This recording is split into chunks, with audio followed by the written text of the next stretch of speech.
as us after the intro. How's it going, everyone? Welcome to this week's episode of the ADLR Podcast. It's a special one this week. We got the Game Awards 2021 predictions. I forgot who won last year, but I can go look that up real quick. Isn't Death Stranding? What year was that come out? I don't remember when it came out. I'm talking about from us, from the predictions.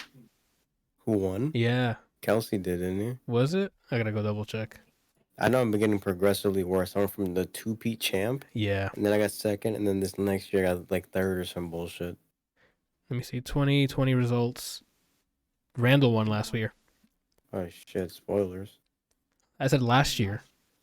Spoilers. Okay. So we'll get to those. Has everyone won so far? Not Anthony. I have not won yet. But thank you, Ryan, for that. I'm not good at he the was predicting. so quick on that. Yeah. You're like, Anthony hasn't fucking won. Yeah, I'm bad at it. So I mean, this is the year I get fourth and Anthony wins. maybe. We'll see. But before I ask how you guys are doing, we have shit to settle here, right? We do. Oh. I'm super excited. So last Thursday, Kelsey went on stream and attempted the bet that was made on this podcast weeks ago. Unbeknownst to all of us, he killed that fucking thing in that first boss. Randall has a different definition of boss and a different Adderall-infused gameplay style. He was playing it on impossible mode, dude. So, Brian, to catch you up... Okay, go ahead.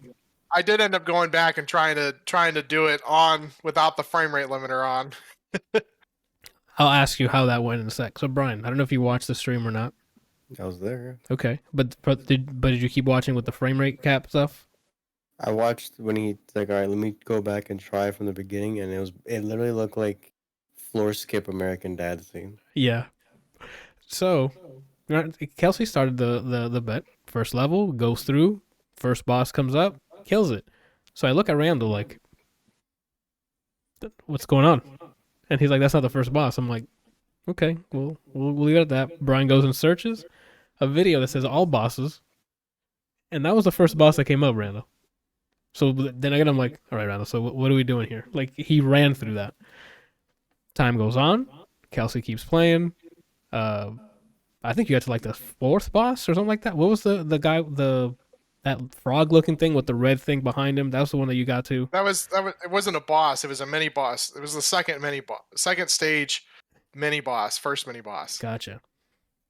Because the boss was the drill worm guy. Got it. Oh, that was a wild boss, by the way. But we'll get to that game in a bit. So yeah, he keeps playing, and we're like, I guess Kelsey won, so we just keep it like that. And then Randall comes in, like looks at your screen and goes, "You see how he's like, I'm gonna go install it." And then he comes back and he goes, "See how he's jumping? How he like stays in the air?" And I'm like, "Yeah, that's what he's been doing." He's like, "Come here, I'm gonna show you how let me see why his is so different." So he starts playing, and the fucking thing, for audio view listeners, you're not gonna see this. It literally just, and I'm like, "What's happening?" And I'm like, This can't be frame based. Lo and behold, we check the options and there's a frame rate limiter. And I'm like, so this game was built on purpose to be frame rate limited instead of time limited.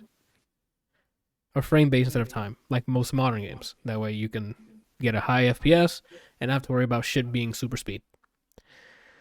So then we come back and we tell this news to everyone and they go, now we understand. Right? Everything clicks on why Randall went through what he went through. Because he's playing on a different level. He's playing as if he was TazBot on a Games Done Quick marathon. No, I think TazBot looks up to Randall for getting to level chapter 5. You know? Yeah, I'm not... So, we're going to be here now to discuss what are we doing? Do you, Kelsey, feel it's still a valid bet? I mean, technically, the bet was to beat the first boss in 20 lives, which I technically did. With way less than 20 lives. It was like 2 lives. I think you died Yes. like... I'm really upset that I didn't do it on the first life, because I really should have. You could have. I think you had like a misinput or something and you died. Yeah, I tried to jump over something, and then instead of using my grappling hook or grappling line, I jumped again and fell through the stage. Gotcha. So then, Randall, do you think it needs to be reworked? No. So you're here agreeing he did it, correct? Or do you want our opinion? I already know what y'all opinion is. Okay. This whole committee is centered around me streaming, so I'm pretty sure the answers are going to be governed towards that. It's gonna be governed to justice, Randall. All right, that's what it's Yeah, gonna be. but the underlining result is for me to stream. Even if the result was you get to like slap at Kelsey in the face, you know, like it doesn't matter, or slap me in the face. If the result was beat the shit out of me, Randall, I'm still gonna side with you get to beat the shit out of me, right? Because like Kelsey said, the terms were set on the podcast. We all agreed. It happened. You did not mention you were playing on frame rate uncapped, which you should I have. didn't know that was a thing. And that's not your fault. I don't know why Steel Assault did this, because that is GBA level game dev. I don't even know what. Like, I don't know why you would even include that. Because, like, the thing is that unless I played on his setup, mine was going to be completely different. I was either going to get more frames or less frames. And so, the chances of me having the same exact game, playthrough were slim. Yeah. You know. So anyway, the thing was 6 months every weekend. When do you plan on starting? And again, you don't have 6 months. So no. It was for 6 months if I beat it on the first try. Oh, I'm so sorry. Got it. But because I did it on the second try and within 20 lives, he has to do it. He's going to stream every weekend for a week, is how he put it. So just for 7 days. So just this weekend. Got it. All right. So, or whatever weekend you choose. When do you want to get it over with? I thought that was his way of saying 7 streams. Was it not? It is his way of saying 7 streams. So when do you want to start this, Randall? You start the new year, brand new me, brand new streamer? That's up to Kelsey. He sets the dates too? That wasn't part of it, but if you want to give them that too. I mean, isn't that the deal? If the person that wins gets to dictate? No, I mean... No.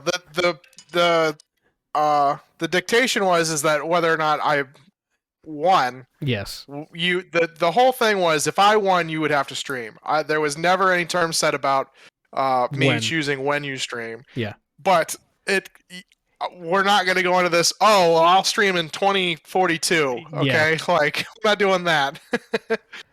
I'll be right back. I got to pull my stuff out. No problem.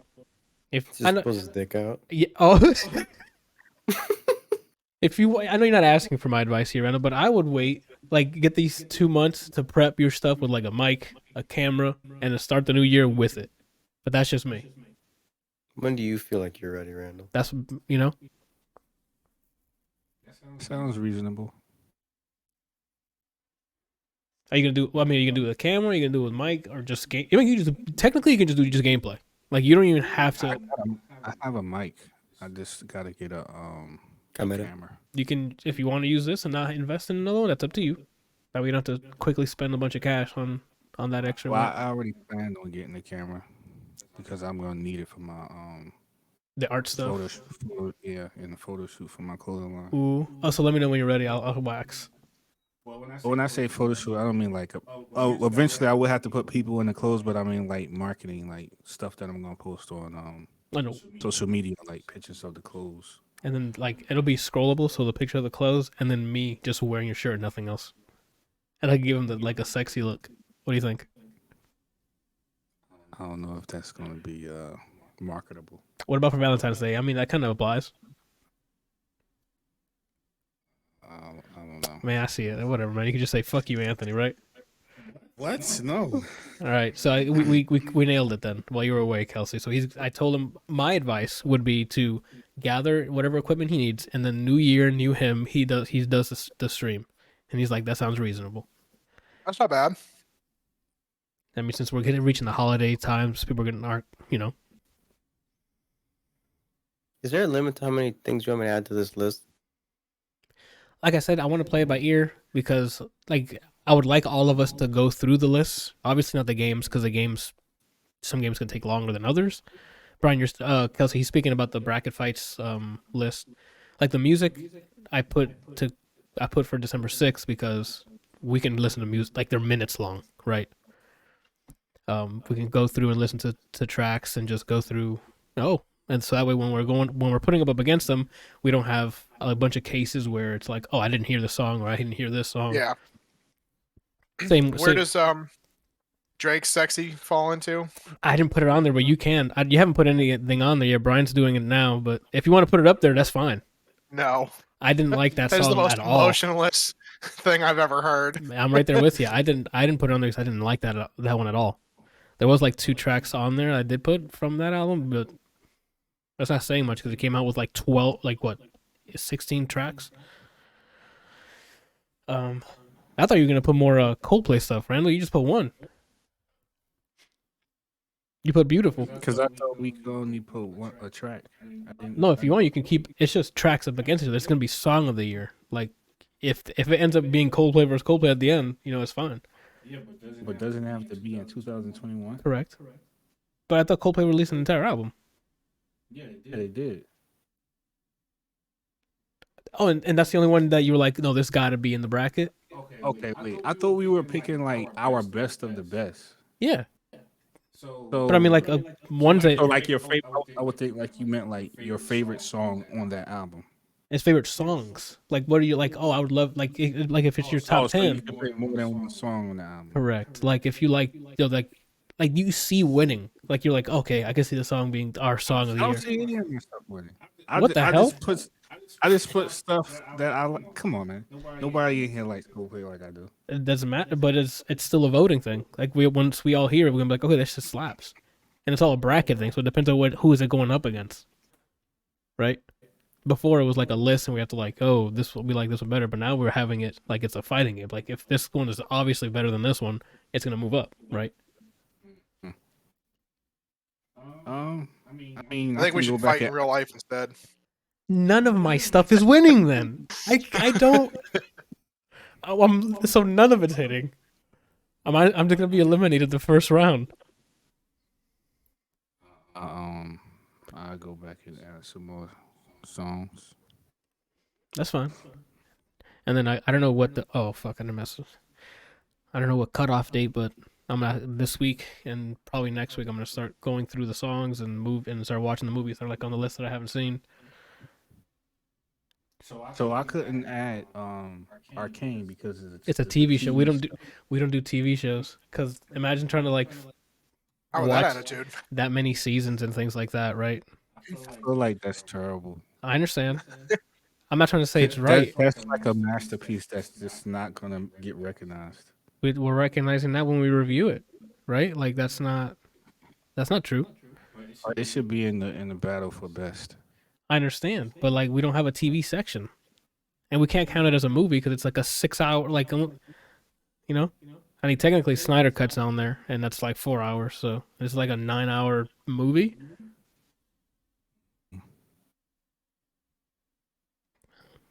We could maybe do a loophole with maybe like an episode or 2. I don't know. It wouldn't work. We'd have to put the rest of the TV. We don't watch like the latest TV shows like that, right? Like I think Kelsey would probably add C because he saw that this year. I would probably add The Great because season 2's out this year. Obviously Arcane because definitely. That's 3. I don't know what else Brian's watched. That's come out this year. I feel like I've watched more TV shows than that too.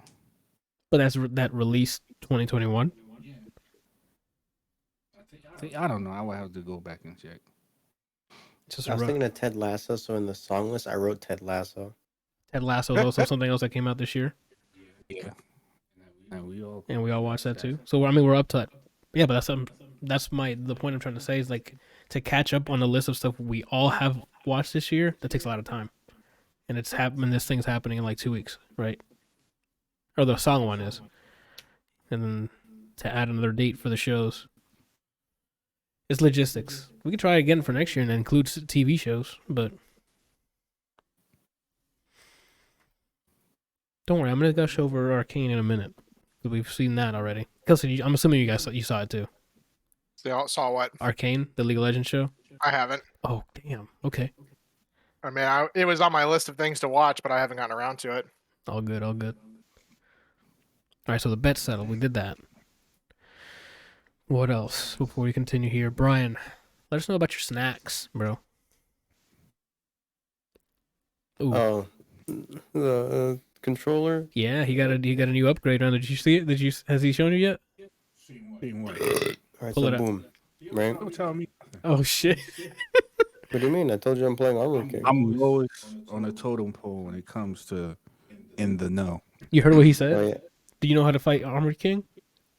Do I know how to fight with Armor King? No, not with him, against him.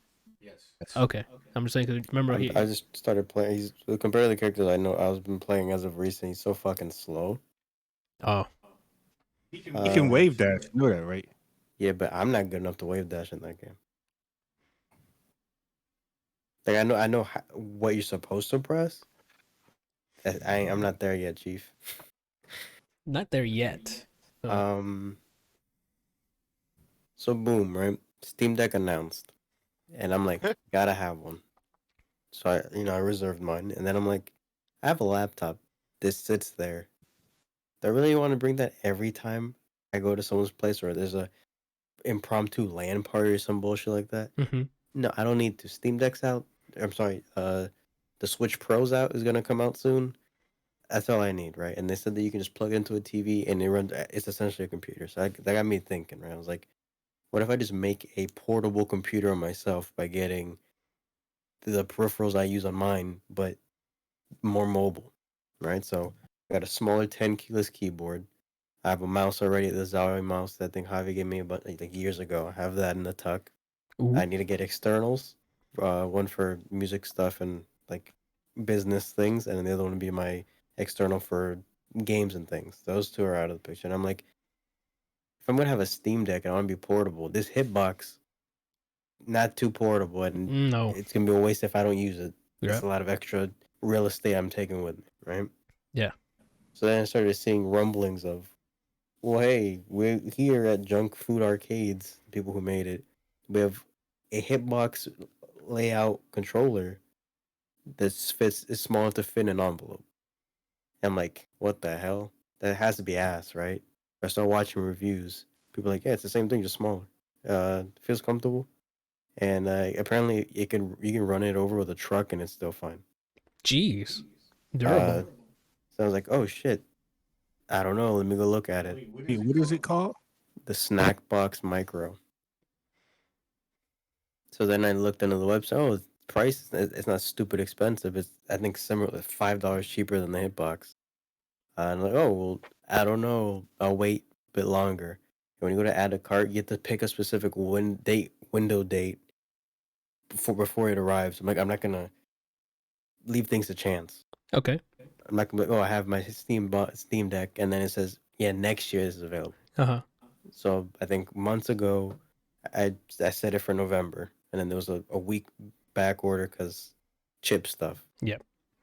So Saturday I'm just bowling here, and then all of a sudden my email's like, "Hey, shipped. It's in your mailbox." I was like, "Far out, bro." So then, It went from shipped to delivered. You're right. I'm gonna show you right now. I don't know. so What you're then I looking at. plugged it in, and this is what it looks like. Yeah. Ooh. Oh, I should probably because my green screen and the buttons are changing. So it lights up whenever the fuck it wants. There's a button up here that lets me change the LEDs, but I'm not smart enough to figure out how the fuck to do that. When you press the button, lights up whatever you're pressing, then it fades to a cooler color. Hey. The buttons aren't like a stick button. It's like the I don't remember the name of it, but it's not arcade cabinet buttons. It's like their own version of like little micro switches, so it sounds as if you were using a keyboard, and it kind of feels like that. It feels pretty good. The front of it's textured, so I guess like Friction. grip. Yeah. It's not uncomfortable at all. The buttons kind of have it on there too, and the buttons are slightly concaved, so like kind of hold your fingers. Pretty cozy so far, and I mean, and it fits. It's so small. It fits cozy on my lap while I'm in a chair, and while I'm crisscross applesauce, and it was good. I'm pressing buttons, right? Yeah. These little bumps that you see at the top, which I'll put closer, that's like the start button and all that. So It's I hard guess to to see. fit it on there, these things right here. It's because it's the encoding is like compression. Oh, there we go. Perfect. I see. Let me tell you something. These buttons are not comfortable, right? And Oh, okay. there's no labels. So unless you have this cheat sheet that comes with it that says like button layout, I wouldn't know what the fuck anything is. Oh, Uh, then you might want to so- tape that to like the back or something, right? yeah, but the back has like an anti-friction pad or a Oh. friction pad so that it doesn't just Tokyo drift off your lap when you're trying to do an electric. What I you see. should do is get a label printer, and then print Mhm. little labels and put them above the buttons. Ooh, This guy's going places. he's been to the places. He's back from those places, right? Or you could get you could laminate it across the front, like because that thing was pretty tiny, and then look you could do it underneath where your palm is. Oh, those are facts. where my palm, it's right here. Mm-hmm. Where my palm's there. Well, then I mean, Brian, he's just giving you solutions, right? Like you Um, don't have to like do it. You just But pick one. all the buttons that are on a PS4 are covered. So like the touchpad is a single button. Select, start, home, and then the left and right stick buttons when you click them in. And there's LED edit mode, which, like I said, I have no business press. I pressed it, and then shit happened, and one of them changes the brightness. But that's as far as I could comprehend. Okay. I played BB tag on it, and because I'm used to hitbox, I was like, oh, this feels small. I don't know. And then like a game later, it felt like I'm using my old hitbox. Without the extra Play weight. Tekken. I'm still garbage. It doesn't make me better. Okay. But it's the same level of garbage that was on my hitbox. Got it. So you just transferred sideways. You didn't like get. Yeah, I optimized my lap space essentially. Hey, that's still that's progress, Brian. The connector. So this isn't hardwired in. It's micro USB, right? The one that looks like they used to be in phones to charge them. Yeah. The cable itself that it comes with is like I have to squint to see how big it is. I'll show you. Hold on. I saw when I ordered mine. I ordered this little protective case, which is just basically a sock. That's what it and looks like. And then this is the length of the fucking cable that it came with. It's like it looks like inches, right? So the one I have is like a 9-foot cable, and I don't remember it being more than like $20, I think, for that cable. Mono price. No, their own. They sold it. You should have gotten it from Mono price and paid like $1. Probably, yeah, but I figured just get it all together there, and then That's fair. They all Whatever. arrives at the same time. yeah. Yeah, no complaints besides these buttons feeling like someone's like. I don't even know how to explain. Imagine just putting your finger into hard plastic. What the hell? Like imagine if you just cut off a toy and then just jam the nub into your thumb, and that's what these feel like. Luckily, it's not something I press off and just. I was about to Sorry, say you don't. I'm talking about the top button. Yeah, he's not the talking top about buttons. the. No, these. It feels good. It's not loud too. I mean, I'm doing it exaggerated so you can hear it, but it's not really loud, and it feels good. The little concave, I don't know, it feels nice. It feels like it's welcoming my finger instead of like how arcade buttons are, which is Convex. Mm-hmm. yeah, loud as when you press the fucking button. Like, no, I'm good, dude. Okay, you get Brian just had a Um, Sprite. I don't know if there's anything else that I would have to mention. If you're looking, you're tired of just big ass fighting game peripherals. This is an alternative. If you have a hitbox, like, but I don't want to carry that anymore. It's the alternative. If you wanted to learn hitbox, but you weren't ready to hop in, like, cause it's just gonna be a big size constraint or gonna take up shit in your room. Another option. If you're afraid of going to a tournament and you're like, oh, where's my stick? Like you leave your stick, you just forget it. This fits in like your asshole probably. I mean, anything can fit in there if you try hard enough. Minimal effort, Oh my least God. stretching. This probably fits in there. I didn't test it when I was playing the KOF beta if it works natively on PS5. I'm assuming no. But if you're still on PS4, this works. This is designed to work. Just plug and play like the hitbox. That's neat. I forgot about the whole compatibility between the two systems. Yeah. That's all I got. I like it. Okay. I mean, it looks sleek, so that's definitely an improvement right over. now, it's still on my lap. Like I can. I was in a lobby doing tech and stuff, and while they were playing, I didn't even have to put the stick down like with my hitbox. I just put it to the side of my leg, and while my legs are still crossing, I'm like, oh. Convenience and comfort. I guess let me see something. PS5 controller up to it. Like height wise, it's about the same, maybe a little bigger, but compared to a controller, where this like 2 of these fit on the fucking hitbox. With no problem on the sides of them. Yeah. Love the buttons. Yeah, I recommend it. $5 cheaper, smaller, more convenient. Again, fits in your asshole, minimal effort. Nice. I hope they take this clip and then now that's part of the reviews. I hope so. It fits in your asshole. Minimal effort. Yeah, minimal effort. Snackbox micro. Mm-hmm. It'll fit in your Especially asshole. kids. Yeah. Yeah, that's all I gotta say. Sweet. All right, well, moving on here. We touched on it earlier with the bet, but Kelsey. I don't know if you kept playing Steel Assault. Brian, it looked like you were going to continue with something. I forgot to add to the document the League Fighter, but we can talk about that after. Okay. I guess we can talk about it while we're talking about the show. Kelsey, Steel Assault. So, I mean, as an arcade-ish style game, like it's pretty cool. Yeah, Start watching. again with So Boom. Oh, Say again. Start that again, but start with So Boom. Okay, so boom. But the game's really cool. Like it was definitely a lot of fun. It's very difficult. it's awesome to watch, you too. know, It's a very good watching experience, too. yeah, like you get in a rhythm with stuff. You start to learn patterns, and then move on with things. Some of the stuff is just utter bullshit, but that's the way it is in every game. I don't know how Randall managed to get to chapter 5 or whatever. Playing on that shit. fucking God mode. Yeah, especially Like, after watching that drill boss. I'm like, there's no fucking way. That's insane. But definitely really cool. Like it's getting the what is it? The sliding thing is supposed to be like an invincibility frame, and it works for a majority of the time. A lot of it is about timing and making sure that you're doing what you need to do. The grappling hook latches on to a lot more things than you realize. Mhm. And it makes it easier to get through certain areas. I only got up to the one part in level 3 in chapter 3 and didn't really get past that. So What are your we'll thoughts see. on the whip? The whip looked really cool, especially with like you can parry some bullets and stuff. Yeah, so the whip itself was really cool, and you could get like the lightning power up for it. I don't know if there are other power ups for it. Maybe down the road.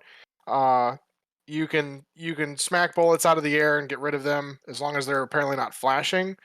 Okay. But trying to think of what else. Do you think that I game don't would know. have benefited with co-op? Because every time I saw you when you were playing, I'm like, this would have been a cool co-op experience, like a Contra or something. I mean, The bosses don't look like they're designed for that, but well, the game. I don't know that the game is necessarily really designed for that either. I think it's a great solo game. I don't know that it would really benefit any from co-op. I think it would be a cool idea, but the way that it works is a lot like the older, like Donkey Kong. You get hit and you're dead, Yeah. and that's kind of it. Or you fall down and you die, and then it's like, okay, what are you supposed to do? There's not lives going through it. So if you had a partner and they fell through the level, then you would just be on your own anyway. So right. There's no get me up. There's none of that. So cool. I mean, it looked like super fun to watch when we were watching you do the bet thing. It sounds like you recommend this thing, huh? Especially for those who like the old classic arcade. How far can you get in one coin kind of thing? Oh yeah, I mean, like luckily, like it does have save points. So every chapter it seems to save and let you continue. But if you fail during any part of the chapter, you have to play the whole chapter over again. So if you make it all the way to the boss, you have to start from the beginning of the chapter to get back to the boss. it's very challenging. Like, I mean, I struggled a lot on the second boss alone, and I'm not even getting to the third level boss. So I can only imagine that one's going to be even harder. Um, so if you guys like a challenge, it's definitely worth it. It was a lot of fun. I definitely had a great time playing it, and then everybody that was watching definitely seemed to have a good time watching. Yes, So it was awesome. that was definitely one of those. You might want to check out Cyber Shadow, something I played earlier this year. It's not as that. Cyber It's not. Shadow. Yeah, it's not as hard as that, but it does. Yeah. It's a bit difficult. I feel like I saw you play that. Yeah, you did. Because I streamed it, and there was the last Yeah. boss is like fuck. Yeah, maybe I'll do that. Maybe I'll grab that, and then you and I can play that as one of our first, Out of all race the games. fucking games, Kelsey, you pick that one. Yeah, that one's definitely. But near the end of it, it gets tough. Like some of the bosses are like overwhelming for me, anyway. So definitely, we can do that and see how far we get. Once we get to the final boss, I'll just shake your hand. It's a 3-phase boss, and I just don't want to do that. I hate boss phases. Like, I absolutely cannot stand them. I don't mind them if that's a checkpoint, right? But in this game, you fucking die, you're starting from the beginning, and I'm like, please, Yeah. please. Like, it's one thing when it's not really like a phase, like if like in Steel Assault, when the guy would have different attacks, and that was like the thing.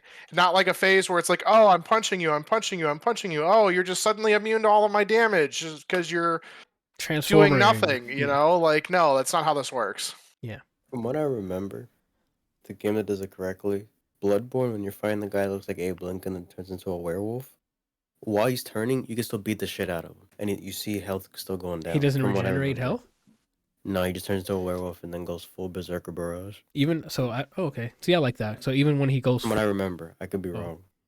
Because sometimes they'll do that, let you do damage like as they're transforming, but then once they transform, their health just goes up. Like once they finish the transforming state.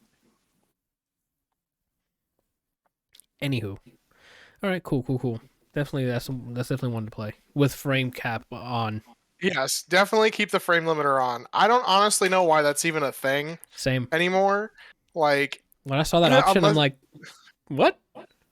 Like, even if they ported it to the Switch or something, like, I don't know why you would have the ability to unlock it. Like, it makes the game virtually unplayable. Yeah. So, as Randall well knows. But still, he managed to get farther than I did playing it without, The thing How is, long did it take you to get there, Randall? Nights. There's days that I would hear, like, I thought Madden was bad, right? Like, I heard him playing this, and I'm like, yo, that game must be ridiculous. Now, knowing what I know, I'm like, poor man. Like, see, that's stream content right there. Not to mention if you had somebody come in and be like, why is it moving so fast? Is there a frame limiter? I told him that. Like, when I found out what it was, I'm like, you could have recorded this entire thing of you trying to get far in the game without the frame rate. That was content. He'd have made mad money off that shit. But I mean, if he plays it again, I recommend he just turns the frame cap. He could probably finish the game easily now that he's used to supersonic speeds, right? So over here. It was definitely awesome. The frame limiter made it literally 10,000 times harder with it off. So definitely encourage you to keep it on. Definitely. Randall, we found a way for you to escape that hell that you were playing in Steel Assault. Well, tell me about the escape room series. I was wondering where you was going. You got to keep in mind what you write down, Randall, because I'm going to throw it at you. So, the first one? both. I mean, I guess go through. I'm assuming they're it's a direct sequel, right? Yeah. So, let me give us the first one. I've never actually done the escape room. I heard they're pretty fun. You have, right? Yeah, they're definitely pretty fun, especially because there's always a group of people. So everyone's trying to figure it out, and it's a cool collaborative experience. Are you timed? Yes. I think you're timed. When we did ours, you were Yeah. timed. So what happens when you mess up, they just walk you out. So in the movie, that's what they're led to believe. That they just get escorted out. But it's an escape room, like an actual escape room, like you experience. And one of the I guess you could call him like a teenager. Mm-hmm. He's trying to explain to everybody else who's got called there what you experience. He's done several of them and beat them. So in his mind, this is just another escape room. Turns out this is like for real escape room. Like if you don't escape, you die. Deal. So they don't really explain why. Kind of do, but it's not a really good reason as to why they pick the people that they pick to play in the game. Because the way you get picked is this box randomly shows up. But what they do is they make it appear as if someone that you know sent it to you. So I would get a box and it would be like gifted from you. Like, oh, Anthony thought this would be a great challenge for you to participate, blah, blah, blah, because you're good at solving puzzles. Oh, really? Cool. So you have to figure out how to open up the box. And once you figure out how to open up the box, a card pops up at the top giving you directions on how to get to said location to participate in an escape room game. I think it was like 5 or 6 people. And I mean, that's pretty much the premise of the movie, is just them going through different escape rooms. But like I said, it's like it's highly advanced. Like you'll think that you're like climbing out of a manhole into the city and you think you're safe, and it turns out like the whole thing is a escape room. Have you done a real life escape room? Kelsey, I did, but not him. You did? Yes, I have, but Randall has not. Yeah. Sorry, that may have been something that you guys were already talking about. I It's thought zoned he out. was still talking about the game. I missed the transition. It was in the beginning. He asked if we have. Oh, they're fun. They're definitely awesome. Yeah, I definitely enjoyed it. So is it? But it's like their life is on the line, correct? When you're doing the actual movie. Ain't no like it is. It is 100% on the line. Like if You're don't playing see- Saw. Oh, so it's like Saw. Like they know. Like what? How do they know they're in danger? Like, does one of their teammates get killed, or is it like do they like how? Because Saw, you see a contestant lose in an escape game, you all lose together. So if there's a new group of people, how do they know? Because when things starts to fall apart, somebody might either get injured or get killed. Okay, that sounds weird. So I give you an example. Like Okay. in the first game. So the first game starts out. They get the box, they get the card, they go to the location. They get there as a security guard. Security guard is like, let me get your cell phone, because he don't want anybody taking pictures of the game, making it seem real legit. So they all get into the room, and I think the last person to come into the room is dude and a girl. And the dude's is the teenager who said, "Oh, I've done this plenty of times." So he's like real giddy and happy because he really enjoys these games, and he's trying to explain to everybody what it's about. One of the other people is like some like really successful guy. Another one of the girls is like a ex-military. And there's another guy. He's like, I forget what he does, but I think he might be like a mechanic or something like that. And there's another guy. But anyway, they're sitting in this room, like a waiting room, and they're all thinking that they're waiting for somebody, which is called the game master. Do they have that in the actual game? I mean, you're not for the most part, not really, because you just at the first, it's someone who basically just walks you through. Hey, you're gonna go into this room, gives you like some sort of hint of some sort for the first room, and then you're usually on your own. Like the game has pre-recorded voices and stuff like that, so when you figure it out, it's like, well, hello, whoa, next room, and then you go and you continue that until you get out.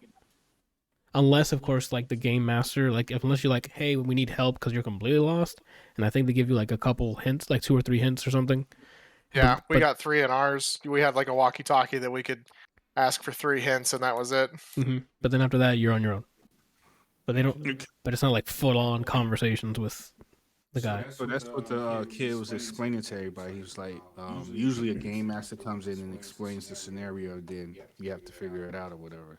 So they're all sitting in the room waiting, and one of the dudes becomes impatient, and he goes to open up the door to leave because he's going to go smoke a cigarette until the game master or whatever comes in. He goes to open up the door and pulls the knob off. Underneath the knob is a dial that looks like a microwave dial. And well, I should say oven dial, not microwave dial. Looks like an oven dial. So it has like 100, 150, 200, 250. So he's about to cook people, is what you're telling me. So He's about to cook people, is what you're telling me. but they don't. It's recognizable, but no one turns the knob. So the kid it automatically says, "Oh, I think the game is in play right now." So he's really excited. Everybody's like still trying to, because this is their first time. So then what ends up happening is, one of the girls, a younger girl, she's like really smart, and she's like looking. They're at this point they're looking for clues, and then she looks on this thing and sees a number. It says Fahrenheit, I think 450. So she thinks it's a clue to open up the door. So the kid goes over to the door and turns the dial to 450. He just turned the heat up to 450. So like these things on the top like starts heating up the room, and it's heating up to the point where like stuff is melting. So just imagine that they're inside of a life-size oven. Yeah, but then that begs the question: how long do they like at that heat? You aren't making it, right? Like, it heats up gradually. It just like when you turn the dial, it doesn't automatically go to 450. Like the heat starts to get higher and higher and higher. right? But if you started trying to figure out how to get. But if you're out. seeing stuff melting, Yeah, but it takes time for that. okay, I thought you made it It's seem. like when it's like 450. Got it. I'm like, that's At this wild. point, you're just thinking like, oh, it feels a little warm in here, and maybe like 2-3 minutes go by. It's like it's definitely getting warmer in here, but you're not. It's not alarming, but you're like, okay, it's getting hot in here. We need to get out, you know. And at this point, you're not really thinking that someone's going to kill you. Like this is supposed to be a quote unquote game. But that's when they know it's real, when like stuff starts melting, and when they would touch stuff, it would like burn them or whatever. And other stuff is just like crazy, man. Like I say advanced, I mean like it looked like aliens had designed this. Like they went into one room and it was completely upside down. As in gravity? Yes. That sounds awesome. What the hell? Yeah, like, okay, that sounds cool, but like, okay. Does it ever reveal who the game masters are or the people or? Don't tell me. I just yes or no. Do they reveal it? Kinda. Okay. The first movie kinda, but not really. Gotcha. It's just always like some guy who's in charge, but there's always like, you know, someone above him or a couple of people above him. So is it the same premise for the first two for both of the movies? Like, there's no like returning character from the first one. It's like, all right, I'm gonna find the head honcho and end this. So that's what the second movie is about. The second movie is about finding out who's responsible. Because when you, I guess it's really not spoiling it because movie is about the journey. It's not really about what happens at the end. It's about seeing these people solve these puzzles and, you know, get out without dying, or at least trying not to die. So people who do end up surviving, their goal now is to figure out who's in charge and to pretty much shut it down. Which is weird because like they're not really old, you know, like they look like they could be like maybe in their like 20, 21 years old. That's really young. Yeah, that's what I'm saying. I'm like, so you're gonna go take down an entire corporation or whoever it might be. Whoever's in charge has a lot of money to like put all of this together. So whoever it is really powerful, but their goal is to figure out who's in charge and to go find them and take them down. But at the same time, reiterating what I just said, these people are so powerful. They already know, they knew everything about these people's lives, like stuff that happened to them years ago. That was one of the creepiest parts of the movie is because the games had all these little things that was like part of their history were implemented into the games. Like you would notice that some of them like they would have these moments, these startling moments where they would get real quiet while everybody else is like looking for clues. They would be like, "This is impossible. Like, how would anyone know this? Like this is the same exact scenario that I went through 15 years ago." Know? And then it'd be like junk that nobody like. Say for example, like you was stuck on a boat somewhere, and you was like, there's like 5 other people there with you, and they're all starving, but you got this one piece of gum that nobody knows that you have, and when no one's looking, you turn around and you put it in your mouth and you chew on it and then swallow it. They know about that junk. What? Yeah, how would like I don't know. that doesn't make any The sense. only thing I can think of is that they've been whoever they decide to put into these games, they've been following them for a long time. Maybe satellites, right? I guess. Like I don't even. How would you see that? That's why I said initially I was like, this is like some alien type stuff because they would have technology to do this, but And unless you just had cameras literally everywhere. But it's not viable. I think a satellite's the only viable thing. But to have access to satellites, it'd have to be a big corp or something, or you work for the government, right? Like, like I said, these people had power. Like when you see the games that they created, like this is some Illuminati type stuff. so it might. I mean, it might have been. So then, which one was more enticing to watch? The first one when since you were first introduced to this, or the second one when you're like, all right, it's time to find these guys. Like, what did you have more fun with? I'm assuming since it was like the first one is like, oh shit, these are getting elaborate. The first one was more of a, I wouldn't call it a shock, but it was fresh. I didn't really know what I was expecting. So it was interesting and it was a nice ride.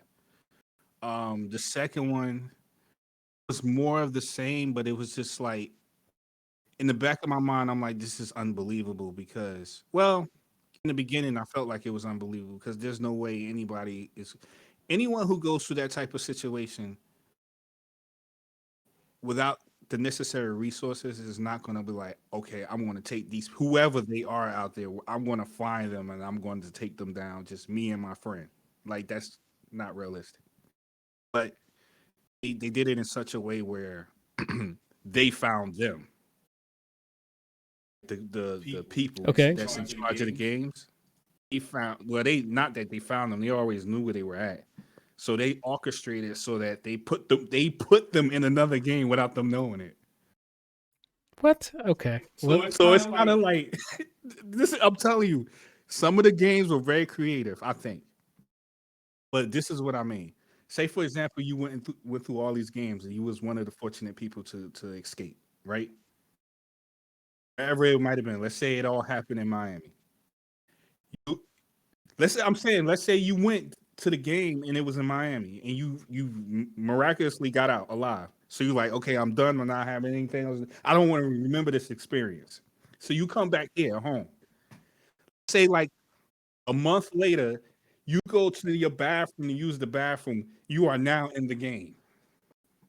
Door locks, some junk drops from the ceiling, some like riddle appears on your window, and now you got to figure out how to get out the bathroom without dying. That's how it was. Okay, well then that's acceptable because I mean they could have built out while you were in the game the first time, so that kind of makes sense.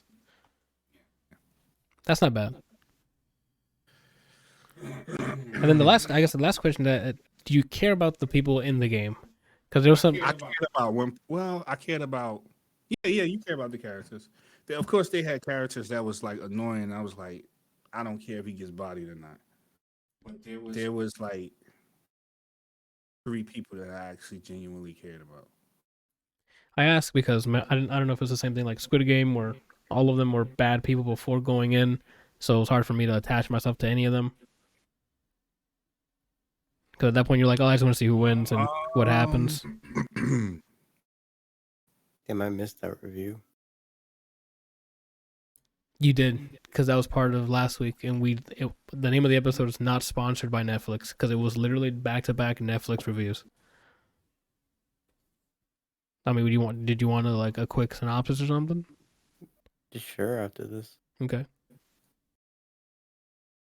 Yeah, I'm just gonna say it short. Yeah, you do care about people. I can't really say if I cared about them equally or more than the people in Squid Game. Well, I only really cared about one person in Squid Game. 2 technically, 2 people. It was 2, but spoilers. But we'll get to that. Yeah. So, do I recommend it? You want to see interesting? I don't know if you can call them traps, but puzzles. You want to see interesting puzzles? Sure. I'm not saying all of them are like all of them live up to the hype, but some of them are interesting. That sounds like a decent watch then. Yeah, It's like to pick at the brain. If you don't have anything else to watch, sure, why not? Okay, so that's my last question. Sorry, before the recommendation, because you mentioned the puzzles. Is it filmed or edited in a way where the audience can try to figure it out with them, or is it one of those like you'll find out about stuff when they find out about stuff? You find out when they find out. So you really can't like try to race them to figure out what it is, right? Yeah. You can make assumptions. But I mean, like they don't show you all the tools, obviously, because A lot of the solutions are not visible. It's usually you have to do something and then it reveals something else. You understand what I mean? right. That's what happens that's usually what happens in an escape room. But like even then, like you can see the layout of the room. You know, like I guess it is difficult. It's gonna be a weird way to try to film that when it's a movie. In the real life escape room that you guys experience, have y'all ever had a scenario where like it involved you talking to someone? Because there was a part.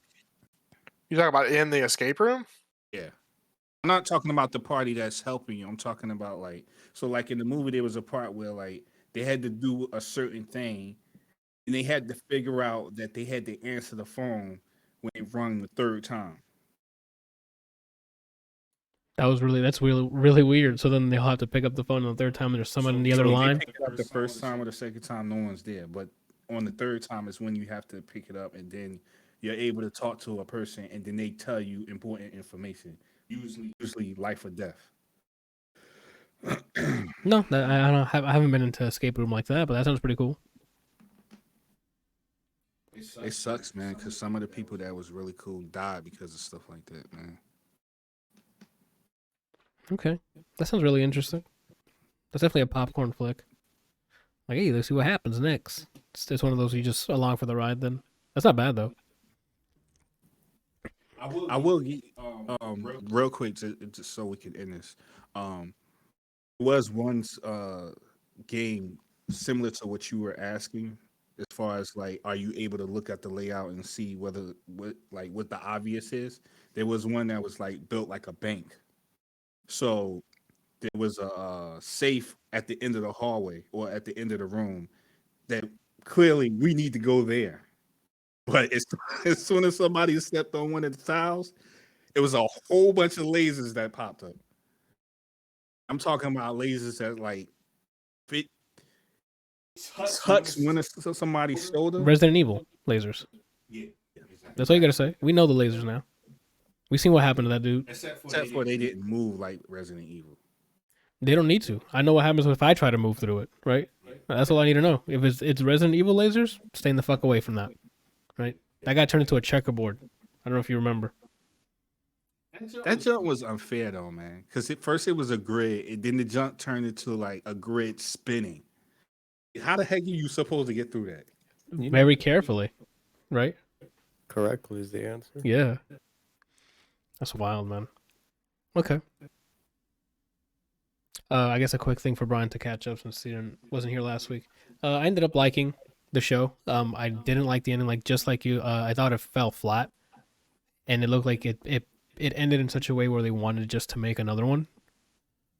I enjoyed how somber it got at the end. It got really dark, really sad, and then they're like, "There's hope," and they ended it with the hope, which was nice. Which is spoilers. The kid, he takes the brother to his friend's mom for her to raise, and I'm like, okay, that's neat. And he was gonna go see his daughter, and I'm like, okay, this is a good ending to it, like nice. And then they're like, oh, I'm going back, and it's like, why? It doesn't make any sense because like they have to pick you up. So how is he gonna sneak in there with bright ass red hair, right? But again, I love the journey. The arcs were completed. The games were crazy, which was really cool. I hate that they stole the moment, episode 6. I really did. That's what pissed me off. I really did. I don't like that. The whole fate. Like I kind of figured that was gonna happen because the way it happened. Because I'm like, these people have no problem headshotting everyone on screen, but this person doesn't get on screen killed, and I'm like, don't tell me. And we got to the last episode. I'm like, I guess they're not. Lo and behold, and I'm like, well, I don't like that. Like if you're gonna do a death scene, commit to it, right? Mm-hmm. Especially with the performance like he did, like that guy did, right? Even the episode after. And for me, that's kind of like you kind of just robbed it, but that's Squid Game. For the full review, check out last week's episode. I was real upset about how they on the 8th episode where they just said, "Hey, this happened, character gone." You talking about the explosion. Mm-hmm. That pissed me, especially because that was from the people remaining. Yeah, there's 2 people that I wanted to get through, and then that show made it seem like nobody nice is making it through this, and I'm like, yeah, that makes sense. After a certain point, I don't remember which episode, I'm like, it's gonna come down to these 2 people. Oh, maybe. And I was like, Just those 2 people? Yeah, just those 2 people. Spoilers. Oh. It is. Like, I guess to the point where you just start making it's a meme now. I can't say who it is, but I guess to the point where you're like, okay, these guys are clearly gonna make it to the end, right? Anywho, that's just Squid Game. You can check it out last week's episode. Oh, Kelsey, yes, I was gonna ask you this if you didn't put this on here. I saw you load up Final Fantasy 15, my guy. I did. What I've is been going playing- on? I've been playing it quite a bit. I thought you Got tried like it 40 before. something hours in it. I thought you tried it before and didn't care for it, or was that somebody else? That was me. Okay. And a buddy of mine was talking about it, and he made it sound a lot better than I thought it was, and so I was like, "Fuck it, we'll give it another try. We'll push through some of the stuff that I know is pretty boring, and we'll move on." Okay. I also have a little bit better understanding. I took a little bit longer time to read the the tutorials and that kind of shit. The story it's okay so Okay. far. I feel like there's very little story, at least from what I've seen, Okay. because there's I think there's 13 chapters in all, or maybe there's 15 chapters. I was looked it up and I forget how many. And most of them progress pretty quickly. The whole map is pretty open world, and so you can do a lot of things before you can you get to chapter 2, maybe chapter 3, and then you can just do kind of whatever the fuck you want. Okay. I got to the point where I could actually get summons, Ooh. which was really cool because the summons are really awesome, and there's 6 of them. There's Titan, who is massive, Shiva, Leviathan, Bahamut, Yes, I was gonna ask for him. and It's the fire I forget one, who right? the others. I'm sorry. Bahamut's the fire one, right? Or He's the dragon god. Oh, He's like okay. the king of dragons. I thought he was just fire. My bad. And I forget the other one. I forget who else. Oh, Rama. Yeah. So the lightning god. Okay. And then they like added in some cross gameplay between different. They like imported some different game stuff, quest things in here. I got another summon called Garuda, who's like this harpy chick that creates a big wind summon. And Cool. it's really cool when you actually get them off. My problem is that you don't. It's not like, oh, I'll just summon them because it's an action RPG. And so you know, I'm trying to think of how to like explain this because there's a lot of things about this game I really just don't like. Okay. Like I'm still enjoying it. It's still difficult. It's still like a challenge for a lot of things. Um, uh, it's just there's a lot of it that just is. It's either really shitty how they do it, or it doesn't make any sense. So let me go back to the beginning of the combat. Combat is that you have dodge and parry, which is great. Hey. But it's all the same button, and you kind of just if you hold square, it'll just dodge for you for the most part, unless you're just getting overwhelmed, with attacks, which some groups do. And then if sometimes a block thing will show up, and if you hold the button, it'll block, and then you can hit the attack button, which is circle to parry. And that's really cool when you get that off. The basic attack is you just sit there and smash circle, and he'll just keep swinging his sword, and whatever as long as you want. And they have different weapons. They have like swords, great swords, spears, dual daggers, some. I forget what the mechanical things are, but they're like you can get like a crossbow and a couple of other things, and then they have these special weapons called arms, and I'll talk about those here in a second. And then you have like a warp. You have what's called a warp strike, and it's where you throw the sword and you warp to either a point or to a target.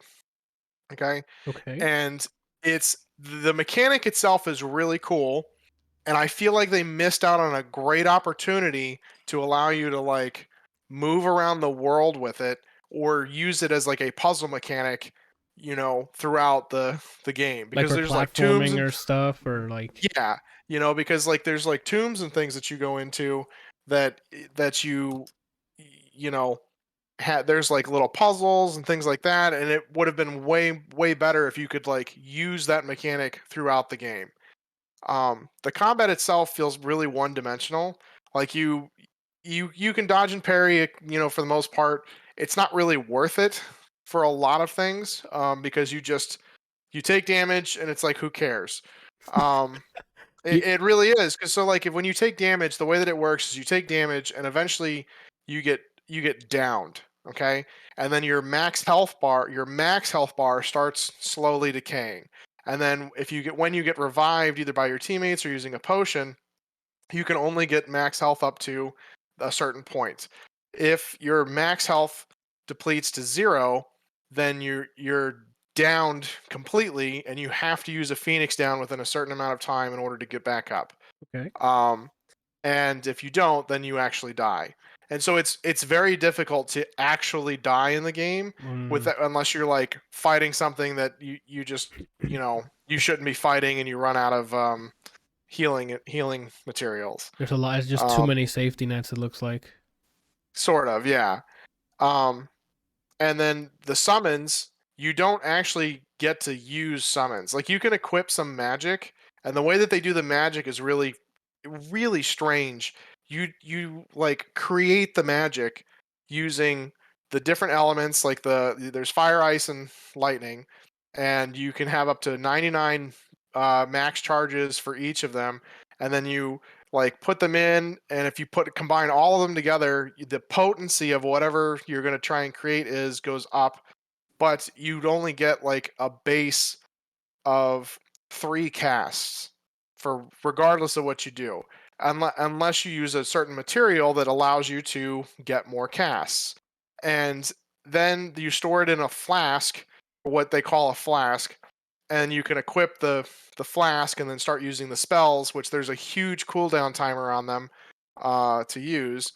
And I don't know if there's something in the ascendancy that actually lowers the time to cast them, but I haven't used magic like at all because again, barbarian. Let's go. Swing You that know, stuff at him, bro. Cut him down. so Magic's not um, fun. I tried it. I bet when I was doing it, I don't want to craft spells. yeah, like it feels it just doesn't, the game itself just does not feel very rewarding with a lot of things. Gotcha. Like your experience, you don't actually you get experience, but you don't actually get experience. The way that you get experience is you kill monsters and then you start building basically a trust fund of experience. And then in order to actually apply the experience to your characters, you have to go rest somewhere, whether it's at a campground or a hotel or a motel or something. And depending on where you rest and the quality of the resting area, you get different bonus modifiers to the experience. So like camping is just a flat 1 times modifier. A motel is like 1.3, and then there's a hotel that most hotels give 1.5, and there's another one that gives 2, but it's really expensive. And then eventually later there's apparently one that gives 3 times the multiplier.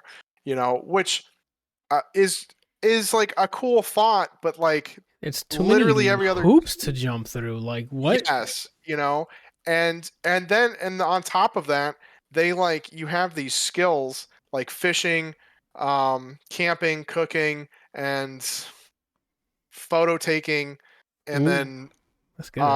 Like I a forget what. selfie or something. Like they have cameras or something. Yeah, Like you can phones. like one of the characters will, because there's 4 characters, and one of the characters will take pictures randomly throughout your journey, and then every time you rest, he'll just have like a slew of pictures that you can choose from or look through um and save if you really want to. That's cool. But they like, the whole experience thing, you obviously, because levels make a difference, and then in order to get AP to increase your ascension stuff, which Mhm. is like your skill trees, for all various things throughout the game.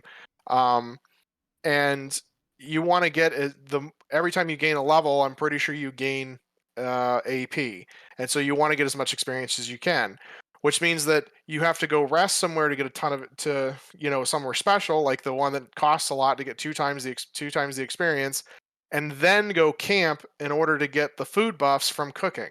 Okay. And it's like you're wasting 2 full days in game To do this. just to get a meal out of it and get his cooking up. So it's like they want you to cook, but they don't actually want you to cook.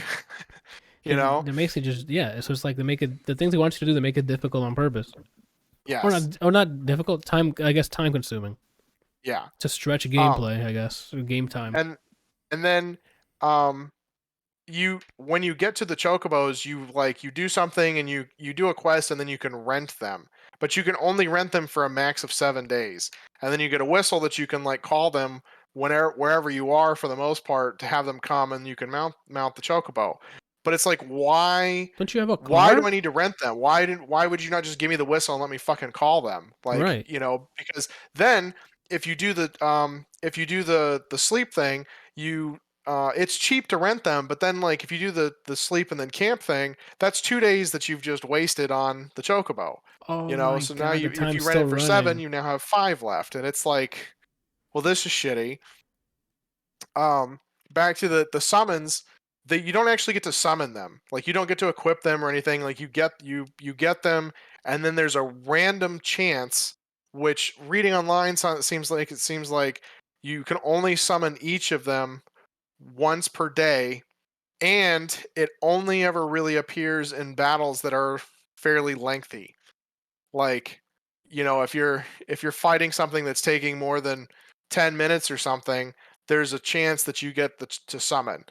And then like it says to hold the button, but so far I haven't seen like any indicator that shows that you're even attempting to summon them. It's just like you hold the button and you're just like kind of waiting around for it to finally go away so that you can summon it. And so that's really shitty. Pack it up, put it in your archive forever. Do not finish this game. Like, the other part is like, I mean, I think I could just basically speed run the story, Okay. if I really wanted to. Like I think I would hit a certain point where I would need to grind out some levels at some point. Um, but even then, like even if I grinded out levels, you need a shit ton of AP in order to get some of the better things. Like a good majority of the trees are like between 8 and like 64 or 99 AP. Okay. It's not terrible. It's not, necessarily unreasonable. You get quite a bit for leveling up, and you get quite a bit for doing various random things throughout the game. Like you have a car, and you can have the chocobo, and you have, all of your, you like cooking, camping, fishing. You can get things on the ascension tree, that gives you AP as you do those things. So like taking long car rides, or riding around the chocobo a bunch, or fishing, or camping, or cooking. Like all of them give you AP or experience if you manage to get it. Okay. But there's no natural limit break in the game. Like the items that you like, the swords and things that you get, there's Uh-huh. nothing that gives you way to limit break your damage. You can only get limit breaks for the techniques of your party, which your main character Noctis does not have. Um, there is one that allows you to like group. It's called Overwhelm, and it tells everybody to attack a specific target. And I think if you manage to get everybody strong enough, you can, if you get the break damage limit for that, it then will be like super useful. But it costs 999 AP for those, which is just super fucking unreasonable, personally, in my opinion. How much can you? How This much is AP can you store? I don't know. I don't know how much AP you can store. I haven't maxed it out. I think the most I got was 600 and something, and that was after grinding 30 minutes or so of basically taking advantage of this one cross game quest where I could fight a boss over and over again, and like getting eating some food that gave me 50% more experience, and wearing a charm that gives me more experience, and just killing the boss over and over again and getting a ton of experience. um and the goal, the goal of the game is that you're the king, and you are, or you're ascending to be the king, I guess is a better. You're the king, but you're basically trying to ascend to actually be the king and rule your thing after events and whatever. Um, and they have these tombs that have arms, and the arms are different weapons that the different kings carried throughout the years, and they're special weapons, and they're quite a bit more powerful in general than like your average weapon. But when you use them, you hurt yourself every time you swing them, and you lose access to link strikes, which is like if you blindside, like attack something from the back, and there's one of your teammates next to you. If you're using a regular weapon, you get a link strike, and that causes the two of you to do a special attack and do more damage, which is beneficial. And the thing is that none of the weapons so far that I've found, like two of them are out damage my Ultima sword Mm-hmm. by a couple hundred points in damage, but it's like, why would I use this if it's not really going to do that much more damage than just using the Ultima sword? Right. You know? Um, It seems like they didn't really do a lot of the numbers there. Like they didn't have a second pass of what's worth doing here. Like the meta here. yeah, like it would be one. It's one thing if you get like, if all the arms weapons broke damage limit, which they may, I don't know. I haven't really like used them because I haven't seen a reason to. Right. And you could use them a couple of times to do like a severe amount of damage, but then you risk downing yourself, trying to do this. But even then, like potions are super cheap. You could just keep using potions to get back up from being down, and then smacking things for 50 or 60k if you got up to that point. But there doesn't seem to be any real benefit to actually using any of the weapons, any of the arms. And it's like, why the fuck is this in the game then? Like, you have a special attack with them, which is really cool, where you build up a meter and then you pop it, and your dude just goes fucking ham. And then depending on how many weapons you have, I think he attacks slightly faster, but he'll just like start throwing the random weapons at things and slicing the shit out of people, and I think you become technically invincible. Like, you still take damage, but you can't like get downed. Oh, okay.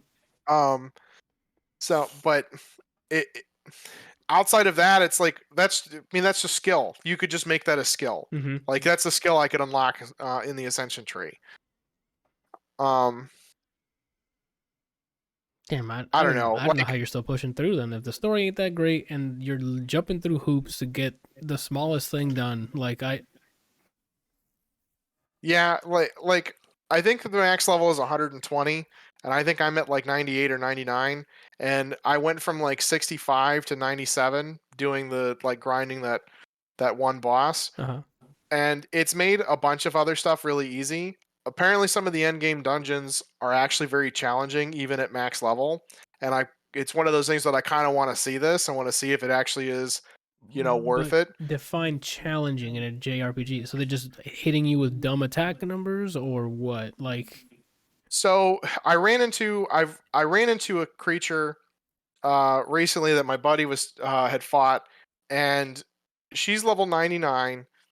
And she doesn't do like dumb damage, but she does enough that you have to kind of be careful with what you're doing, or you're just gonna, you just end up spending a whole bunch of resources trying to revive everybody. okay. Is it the lady in the pond or like in a little forest?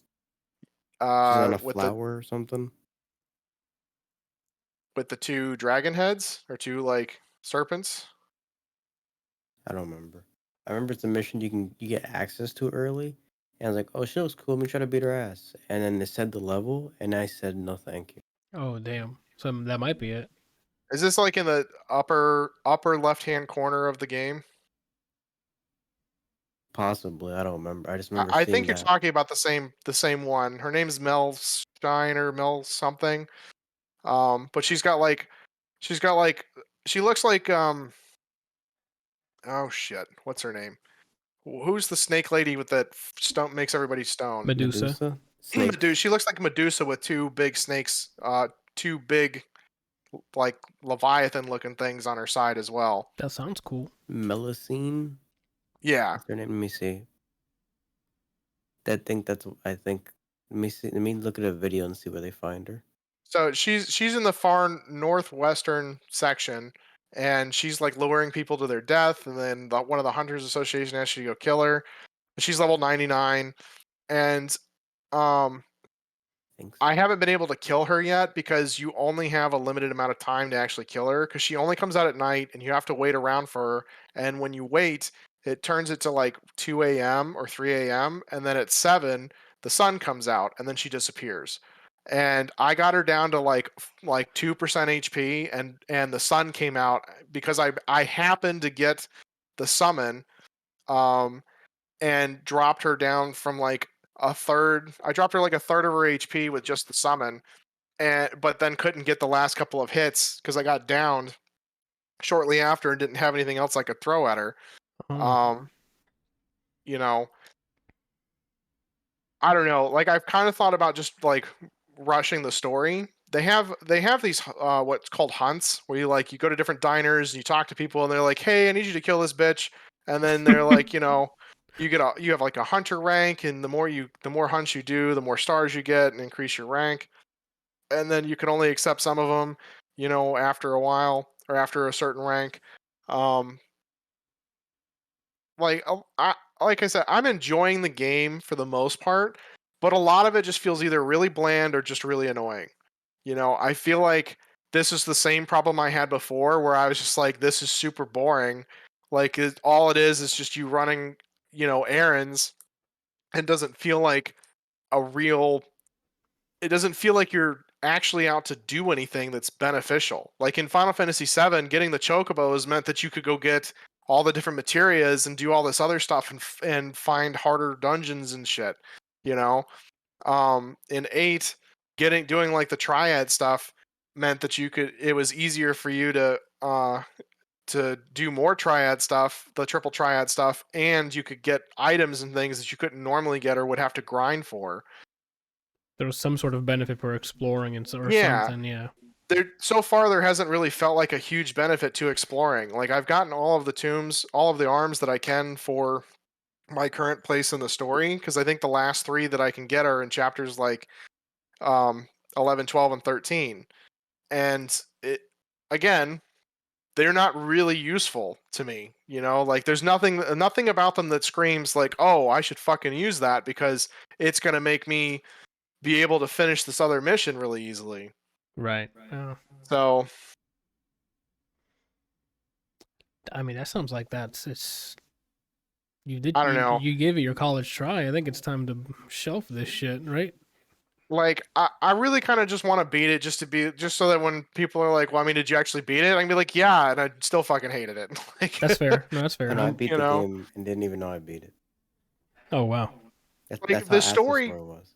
Yeah, the story wise, like you could literally just like rush through it. There's like there's hundreds of side quests and you know, hunts and things like that, and just random things that you can do. But the story just feels really, you know, bland and short. Like you literally just like run to some areas and then do like a small mission, and then the chapter's over and you're moving on to the next thing. And it's The just some only fancy looking character- cutscene. The only character that I was like, this character is badass. I want to see more of this person. Not Aranea? rootable. Yeah, Aranea. And then the game was like, all right, I'm gone. And she shows up sometimes and goes, all right, I'm gone. And you have to be stuck with the same 4 assholes that are boring. And she appears like, oh, that's pretty cool. Prompto. So okay, so the main characters is like you're the prince with your guard and your best friend. And the guard, I believe, is Gladio, who's just Ooh. this big, you know, muscular dude that is like Gladiator. a part of a group that's supposed to be the shield for the royal family. You have Igis. Ignis or something like that? Yeah. And he's like, I don't know if he's actually part of the shield or a friend or what. Like I don't remember what his thing is, but he like chauffeurs you around whenever you drive. And he does all the cooking and you know, he's an interesting character, but nothing like amazing. And then there's fucking Prompto. Okay, first of all, his name is Prompto. Prompto. Okay? He's the best friend. He's annoying as fuck. The only cool thing that he does so far is that when you win, sometimes he just starts belting out the and then he just like sings the Hey. song, you know? And he's got a gun. Okay? Like he's got a gun. Some of his pistol techniques are actually pretty cool. But for the most part, I just hate his character. Okay. And I then they didn't- look like the world's worst emo band. Okay. Yeah, I forgot this game is like they're all wearing black. They're on a black car. The car is purple with an ivory Oh, my bad. center. But he's like Noctis has like the hair down in front of his face. Prompto's got like the the European shave on the sides, the long hair, and it hangs down in the front on the top. Gladio has like the world's greatest mullet. Hey. And then Ignis is I don't know. He's the only one that like looks semi decent, like well kept and that kind of thing. Uh-huh. Yeah. That's unfortunate. I don't know. I don't really have high praise for this game. I feel like they did a lot of really shitty things and that they had a lot of really cool ideas that they didn't utilize at all and tried to make it much more of an action RPG and failed. Because like it's not like you have like different combinations and things that you can do. It's not Devil Like May your Cry. whole thing is Yeah. you can warp to a point sometimes if there is one in the battlefield to like regain stamina and health and that kind of stuff. But then you can only hang there for so long unless you've eaten food or you have an item some sort of amulet equipped that allows you to hang forever. And then you warp back in, and the farther you warp, the more damage it does. But then you can't break the 9,999 damage, which I've been doing for the last 40 hours. And so it's like, okay. And then if I'm actually fighting, you just get swarmed by shit, and you hold circle to dodge everything. No, you hold circle to attack, and then he just sits there and just does this, and then you can hold square, or you can like let go of circle to hit square to dodge some stuff, because sometimes they, do things that what's the not power armor, the super armor. Yeah, super armor. But it's just like, okay, combat, like the combat's cool if you could actually block and parry more.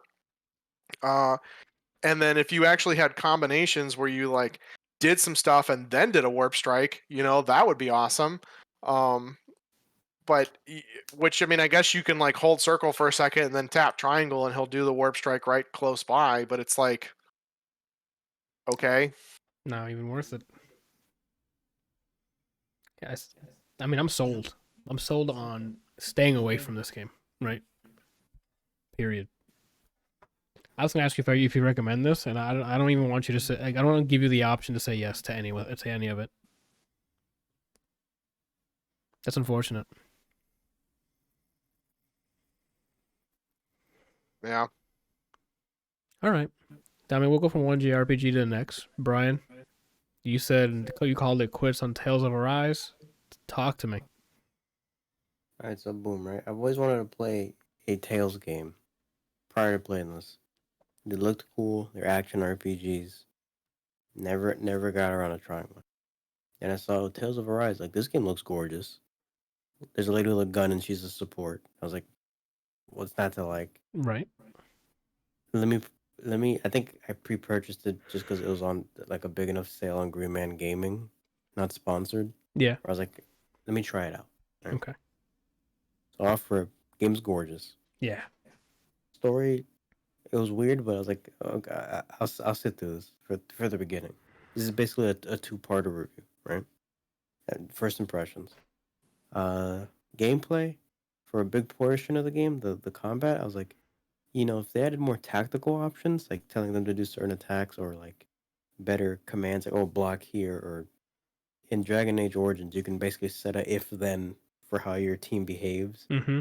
This has not enough options. Not enough it's not complex enough for what I wanted. I was No like, you know what? I can look past this. Nothing. I was like, you know what? This might be from action RPGs. Might be one of the best combats I've ever felt.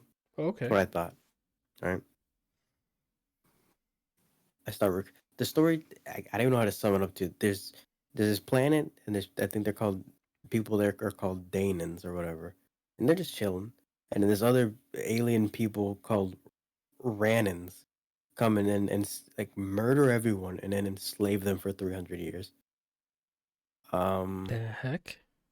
And then your character wakes up with a mask that he can't take off. He doesn't remember his past, and he's a slave. And then one thing happens, and then he's like, "Nah, I'm done with this shit." Rebellion. Well, hold on, real quick. A mask he cannot take off. Magic infused? Yeah. So, but at that point, we don't know why he can't take it off. Like, if you try, like, he can't even try. Like, if he tries to, it won't come off. Okay, sure. So you can assume magic, whatever. And he said, "Fuck it, I'm a rebel." This one lady he oversees is like, looks like she's getting kidnapped, and she makes her way out, and then they both make a run for it, and now they're with the rebellion. Oh, okay. Trying to fight off these people. That's the gist of the starting part of it. Like I said, combat feels cool. You can do air combos. You can dodge parry. I don't really. It's I guess similar to Kingdom Hearts in the sense it's an action RPG, and you have those options to do combos. Not just, it's kind of one button. One button's to attack, but then your other buttons are set to skills that you do. Oh, okay. They can be physical or ranged. If they're magical arts like spells, there's channeling time. If it's up close, if it's like physical attacks, you press it, you're going in there and you're doing whatever the hell that button is. And how's the chaining? Like, can you go into something? Can you cancel anything? Like, go into like a skill, but then cancel last second to bait something, or? you can cancel skill into skill, but let me see it. You can't be like, I'm gonna do this skill, and as you're doing it, you see someone winding up a punch, and you're like, on second time, I'm gonna dodge. You can't do that. When you press the button, You're you're committing to committing. that shit, and that's a huge issue. That the further I got into the game, the more I'm like, fuck you. Uh-huh. Right? So at this point, combat feels really good. I'm over here showing them what game I used to play, Yeah. doing some Marvel shit. Mm-hmm. Right? You know, I go into this new area. I recruit. I find my first boss. Oh, this is kind of cool. I mean, I wasn't really. I didn't feel like I was in danger. Like that's a boss, but visually, it was like that's a boss. Uh-huh. Right. So then, boom! I leave this area, recruit some people. Oh, that's the mage. What is she? Oh, she does that. That's, I don't really like her, but that's cool gameplay wise. Right. And plot point: somebody dies. You recruit another kid. Boy, I hate this kid. Let me tell you. Hold on. Oh, Intermission. shit. I said intermission. Well, I mean, I don't know. We're going to buy some time here. And there's nothing left. Oh, he's So I back. hate this kid. All right. It's like hope level of hate. He took the words right out of my mouth. It's not that he's useless. It's that he's fucking stupid. I don't even, without giving a story, he's just stupid. And what pisses Okay. me off is he's the pugilist who works the body. I'm like, maybe he'll grow on me, is what I thought at the time. But boys, he's stupid. I don't give a fuck. He looks stupid. He behaves stupid. Everything's stupid about him. Okay. So not your favorite character. Not my favorite character whatsoever. Got Do it. you want me to say his name? Do you want me to name these characters? It's up to you. I mean, I don't plan on playing His this, name is but Law. Boy, do I hate him. Law? Like Yeah. Tekken? L-A-W? Like martial law. Yeah. Let me tell you something. Martial law looks cool. Whatever Bruce Lee clone. This guy, stupid altogether. Looks stupid. I hate him. Oh, You damn. can customize the aesthetic of your characters. I went out of my way to make him look as stupid as he looks normally. Oh, so you heightened I his put an owl on his head. Uh-huh. I gave him glasses that look like eyes, so he looks pervy. So he's like, and then I gave him a farmer's outfit, and I made his gauntlets just really big, protractor. So he looks as stupid as I see him. Okay.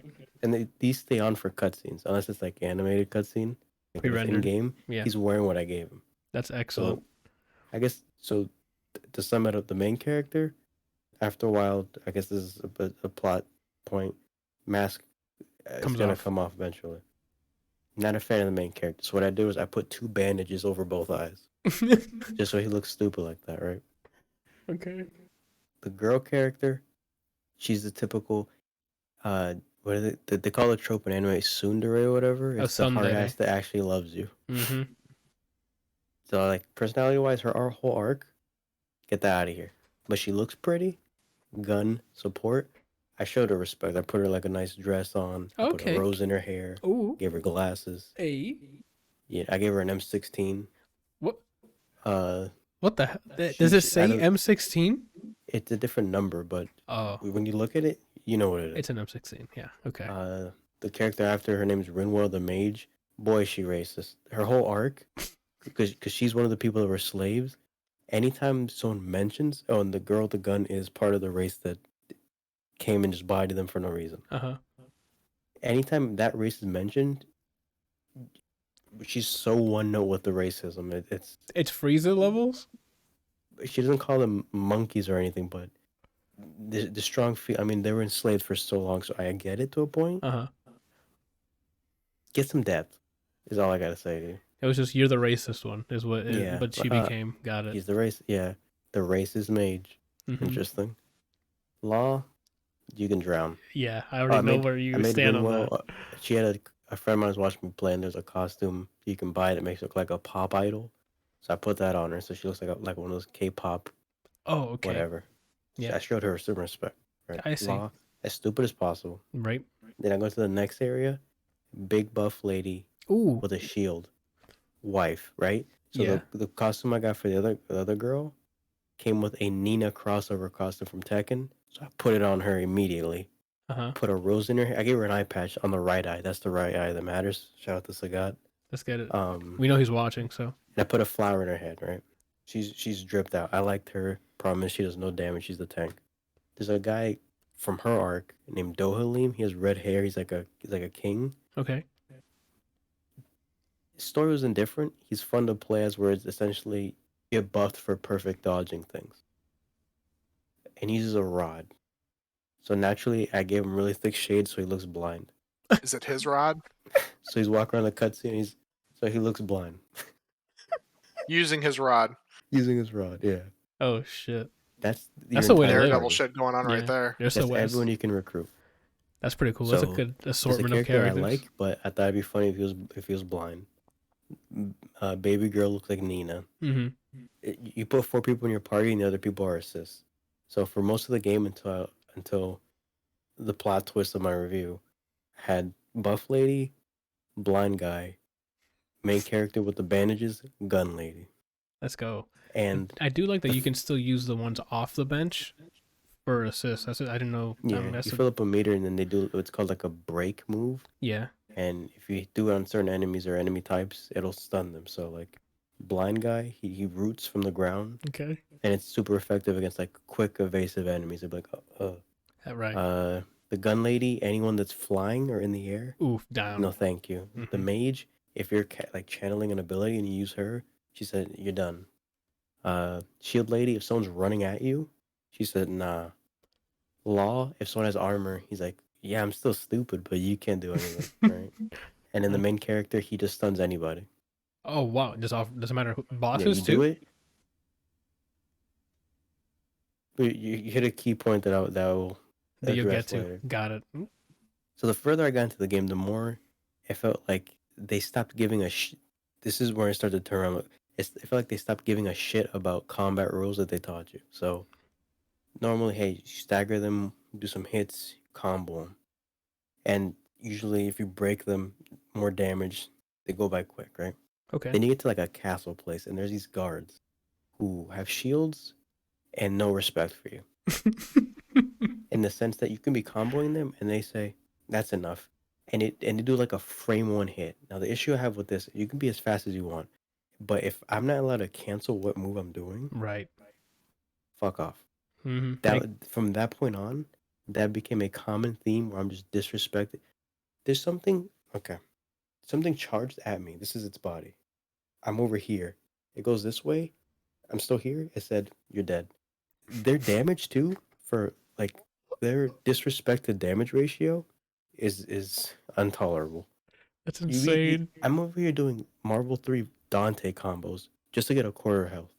And then when they're like, I want to play now. And I'm down.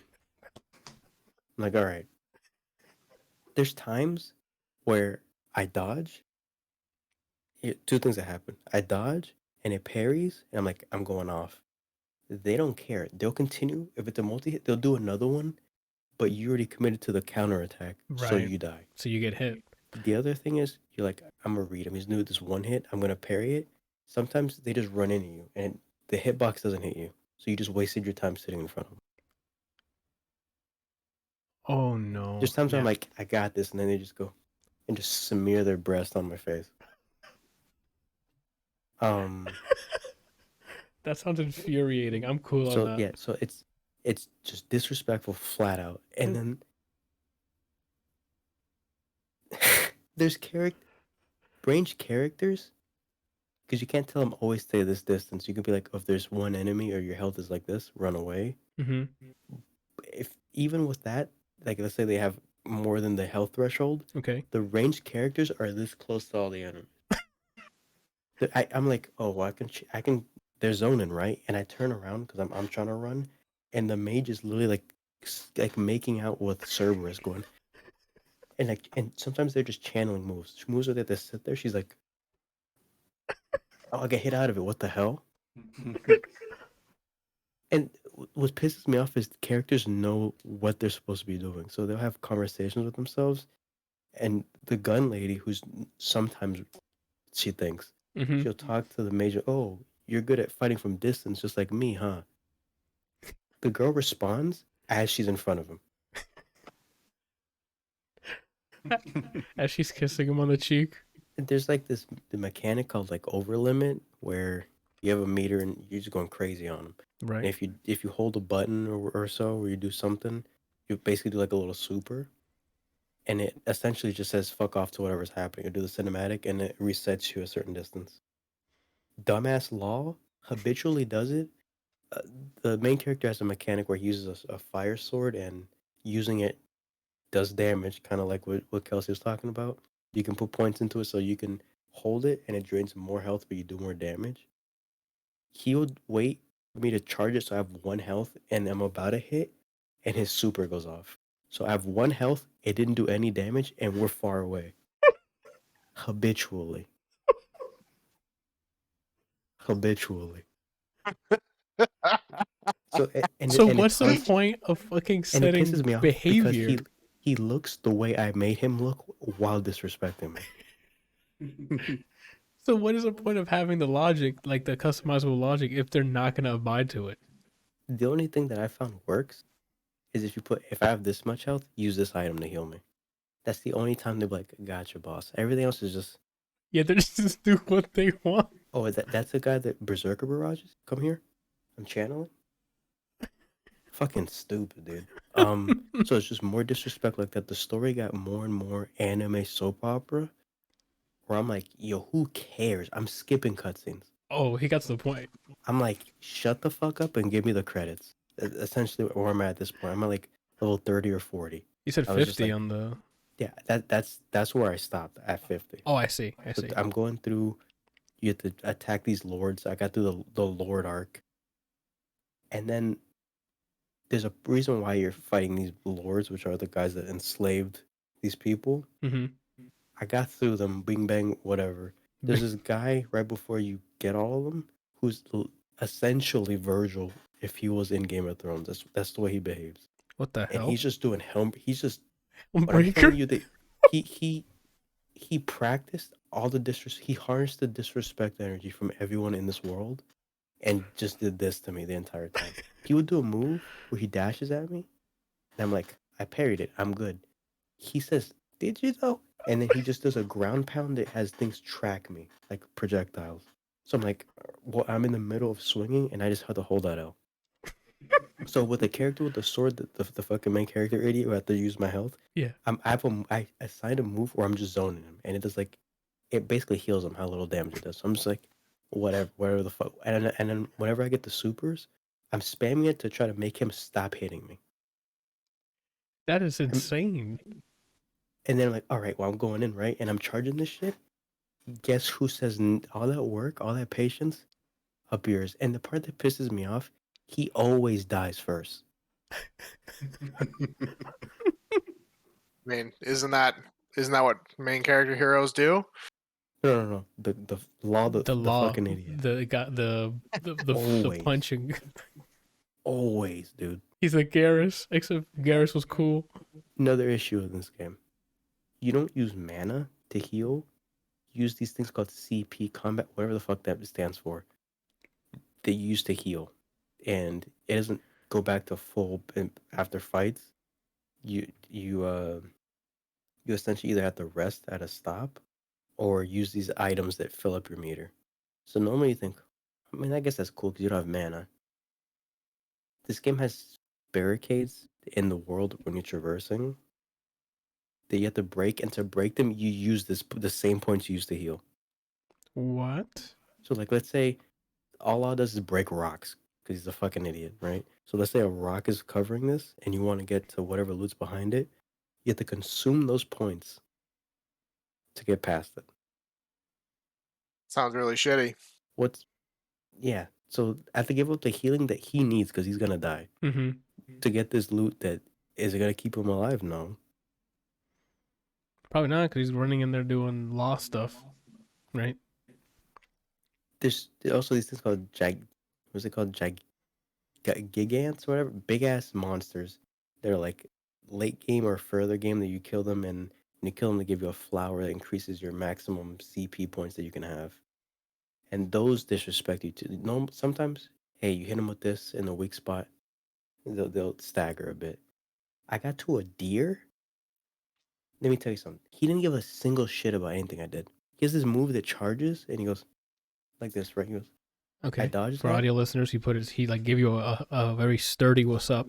That move is so meaty. He did this. I'm like, all right, he's done. I walked up. My character died. So you basically the bosses and the elite characters are just Lucas, right? Yeah, it's just their version of difficulty is big health, even bigger damage, and no respect. Isn't it feel like it's like Destiny fights where it's like, is there really like a strategy, or is it just you keep dumping ammo? You know, at least Destiny 1, Destiny 2, raids have you get to do this Some and then sort you of, can hit yeah. 'em. They have some weird stuff. That's what it started to feel like, and that was the point I uninstalled the game. That deer, Mm-hmm. that was like I'm at the last part of the game too. I'm in one more world, and I would have kept going. I would have had to fight the boss eventually, and I was done.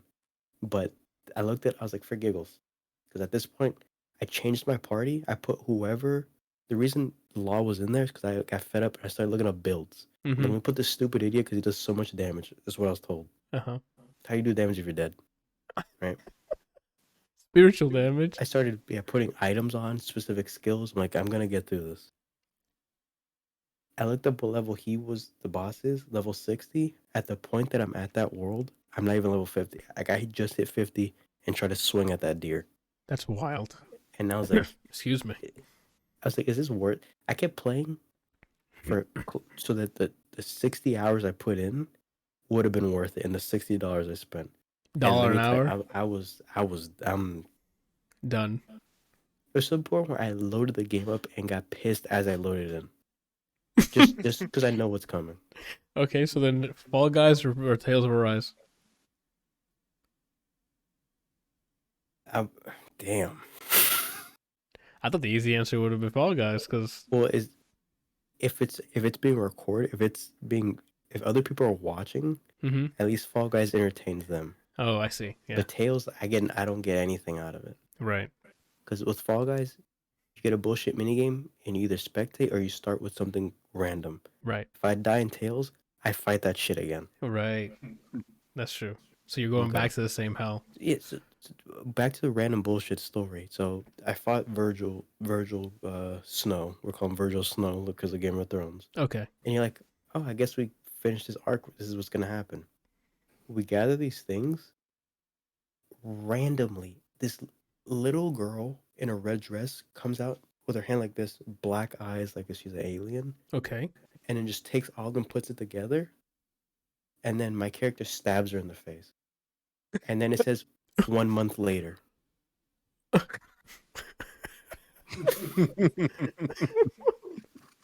So What? apparently my character destroyed said thing. Uh-huh. And now we're trying to figure out who the hell she is because she threw a harp. In my head, it's a harpoon into the world. Uh-huh. And we're like, we got to stop her. She's harpooning our world, Right. essentially. We can't have So that. then we find a spaceship somehow, and we're going to go rain knuckles on this planet. Our spaceship's in the air. Like 7 of the little girls around it in space. She's just wearing a dress. Hand out, warps our ship. You could have just called him. What's his name from Super? The little kids. They're the Zeno? almighty. You could have just called him Zeno. It was the. I don't know. So it's getting wild. If people, I can't even say the game's ass. It seems like you had a good amount of time, like good fun doing up until a certain point. Up until a point, I'm like, it's pretty. Combat feels good, and then it felt like they didn't know what to do. Most of the enemies are the exact same, different color. Oh no! So they didn't actually make new assets; they just They'll reskinned. they'll throw in some news. Oh, let's put a Cerberus. Let's put a big ass mantis. Uh-huh. Let's put this fat ox with that enemy. Again, it's just disrespect. The summary of this game is: if you want animated disrespect, if you want disrespect in the form of like an anime with soap opera random story, Uh-huh. where I was waiting for an evil twin to just randomly show up, and it would have made sense. Yeah, I all I can say is it's not for me because I've heard nice things about this game. I don't know if anyone really echoes the way I feel about it. This game is just not for me. That's fair. Okay. And I don't want to make it. Maybe I was like, maybe it's just this game Uh-huh. in this series. So I'm trying Tales of Berseria, which is one that people are like, yo, this one fucks. It's an Oh, I older heard one. good. Yeah, that actually was critically acclaimed too. I started. I haven't gotten far enough to have an opinion. There's a good chance I'm just gonna uninstall and play something else. Oh shit. Okay. Just Play Final Fantasy 15. no. I already played on sale for $20. It was a waste of money. I played it on PS4 like years back. Oh. Yeah, Not- I pre-ordered that shit on PC when it was announced, and loaded it up and was like, "This was dumb." You're like, I wasted so much money. Yeah, Nah. 'cause I don't know. Like I said, if you like animated soap opera disrespect in your face, where you're dropping 90 hours straight of this is your game. Where I want to feel like they're rewarding me as a gamer when I dodge and I get punished for doing something evasive and smart, perfect timing. I question why I'm here. Jeez. Okay. I mean, if you want to play a game that punishes you, Try Steel I know of Assault. a great game that you can play. I'm not playing the Souls games ever again. Why not? Yeah, Elden Ring I looks was- awesome. I was Souls thinking, games specifically. I was thinking more of like The Last Remnant. I've already played that. I Oh. don't want to play that anymore. That's fair. The Souls. It seems like the ones that have Souls in the name. Not Not for you. me. Okay. Bloodborne I enjoyed for the world and it's a little quicker. Sek- Sekiro from the bit that I played, Oh, okay. I liked it. After I fought that Uh, fucking mid-air tracking Yeti, I was done, man. I was like You get spiritually further than done. me. You got further than me, but from the bit that I played, I'm like, this is cool. I mean, she might have ordered food or something, Randall. You're not gonna go. That was me. That's your food. I want to try Elden Ring, but I don't want what happened with Tales, what happened with Paper Mario. I don't want $60 to just be thrown out the window. Well, I already pre-ordered it. So did Adam. So, and I share my library with you. So Okay. you're welcome to just play it. You talking about Elden Ring? Yeah, I'm probably gonna give that a shot because I mean, Sekiro was very frustrating, but it was really fun. I don't know. Let me see. How do I word this? I don't know if I'm just like burnt out of just games or what, but I feel like my tolerance has gotten lower for me to continue a game. Called depression. That could be it. I guess, yeah. No, I totally get that. Like, I mean, there's a lot. Like, I still haven't finished my run through Final Fantasy 8 or Final Fantasy 9 because same thing with 10. I think I started 10 again, and you get burnt because you're just like, I'm just gonna go all in. And I mean, that's kind of what I've done with Final Fantasy 15 as well. And then all of a sudden you've got like 40 hours into it, and you're like, I don't want to do this anymore. If the game has a hook, so I beat Persona 5 twice essentially. One the vanilla one, the one royal. Yeah. That game has a hook, like aesthetic theme, musical theme, and just the gameplay. I'm like, this is fun forever. And then I got to the royals part of the story. I'm like, this is the shittiest story. I want to be done with it. But the vanilla story with the changes they made in royal gameplay wise, chef's kiss. Ooh. Tales started like that. I'm like, no, thank you. So I'm thinking, I'm trying to think if it's just JRPGs that are action RPG. Maybe it gets old. Maybe I want to test the theory with a turn based, right? So I thought about getting Shin Megami Tensei 5 because that's another series I've never played. I've wanted to because it's similar to Persona games. Never got around to it. I might cop First that. one give was it a pretty try. awesome. Yeah, I might cop that. Give it a try before. When are we doing the top 10s for games? Said sometime in December. Give me a minute. I can give you the date again. I'm looking at my games list, and it's actually December 13th. I'm looking at my top 10 for the games. A good portion of this are meh to me. Really? Yeah, like some of these are here to fill a slot. A lot of these, I'm like, once it gets to below top 4, it's games like, oh, that's cool, Oh damn. and Okay. that's it. No, I think I already got my clear winner for the year on my list. I'm tempted to just go like Deathloop. just Deathloop. No, it does make my top 10. Even though I have my gripes with it, they did an excellent job with environments, the characters. Like I know Alexi, I know like all of them. Like they have a distinct look, and I mean we'll talk about that on the 13th. But I was Deathloop, tempted to just like go for like just the games that I wanted to try that I skipped because of my backlog. That most of it got uninstalled. Like Mhm. most of these games I tried for like an hour. I'm like, no. So Stalker's off of that. Tails is no more on there. There's some other things I'm like, no, thank you. So I'm thinking Shin Megami Tensei, right? right? There's a bunch of games on Game Pass that I need to go through and try for a bit too. But Flynn. I tried that on Saturday or Sunday. I was like, this is pretty, and then I didn't give a shit about it afterwards. I was like, Oh, this is wow. cool. You might like it. It's more platformery than what I thought was gonna happen. I Got thought it's it. gonna maybe have some RPG elements or like a Metroidvania.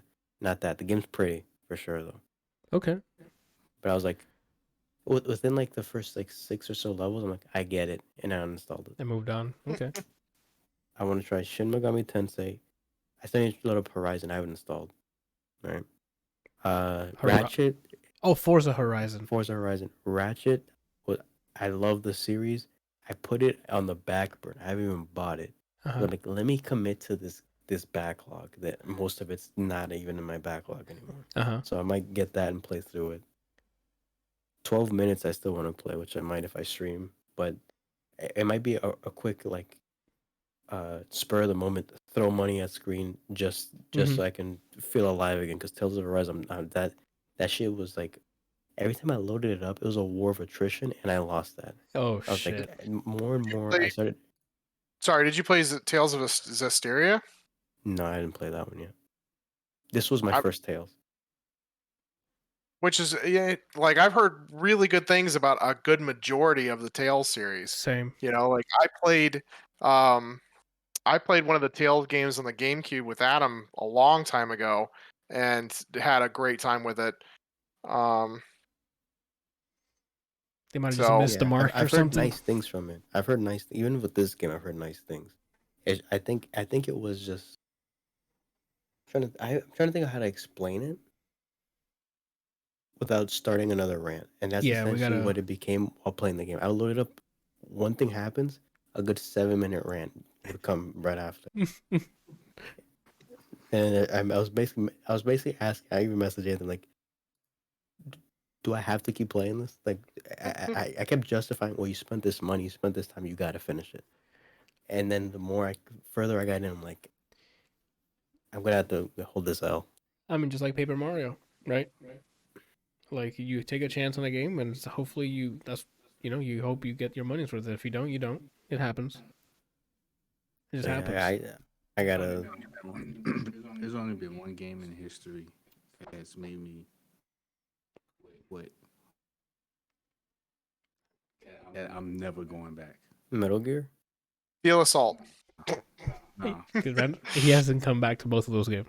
The Mhm. Steel Assault one I'm makes sense. definitely coming back to both of those games, but I am never playing Samurai Jack again. Oh, You know what's funny? I was gonna jokingly say it. I forgot if did you beat it? No. I got pretty far, but That game was fucking stupid. it was at a certain point. It was just like this isn't fun at all. No. It's yeah, I remember the rants. Oof, I'm good on I mean, those. I think Randall watched me play it when I was streaming that shit. He did. That's essentially me with Mario Party and Mario Kart. More some, if you put a bazooka to Skullgirls on every server, like you just shot it and no one can play it, I would say I'd rather play Mario Kart than Mario Party. I'm okay with both, especially Mario Party, because like Mario Party is for me, it's just an autopilot game. Like when a mini Mario game comes up, Party- you do your best, and then the game Mario just moves on. Party is the embodiment of disrespect, Brian. Uh-huh. I can win. I go off on the mini games. You know, I'm W's everywhere. Yet the 25 years I've been alive, I've never won in Mario Party It'd be like that. because the one thing I don't have, luck, is what wins. A lot of the time in Mario parties, yeah. I gotta drink some water. Look. All right, let's move this thing along because we still gotta do some predictions, and we're already at the 2-hour mark. Randall, and we Bruised. Oh, Randall, I need you to start remembering what you type in this doc, right? I mean, it's been a while, so I don't. You wrote know. it within a couple days. No, I'm talking about like we've been talking for a while, so I don't remember. I thought I was done. You're never done. Bruce. Oh, Holly Berry. I haven't seen her in a movie in a very long time, so that was one of the. That's not true. She was in John Wick too. In John Wick. When did that movie come out, Anthony? 2 days ago. Look it up and tell me when it came out. Let me tell you right now, Randall. Let me tell you right now. John Wick. Today. Was it 3 or 2? 3. Yeah, 2 years ago. That's not a long time. 2 years ago. That's not that long. To me, sorry, but to me that's not that long. Damn, nobody mentioned Val Kilmer. Yeah, like Val Kip. That's someone you haven't seen on screen in a long time, Randall. Didn't he have like a documentary that came out this year? Brian corrected us. He did have a documentary that came out. I think He was also in the latest Top Gun that they made. I don't think that's out yet. Right? Or was it not out? No, I don't know. They keep postponing it because they want it to be in theaters. So That movie better be Gotcha. good. I hope so, because I just like not Skyfall. No Time to Die. That show's postponed to no end. But fortunately for the Bond movie, it was really cool. So Bruce was I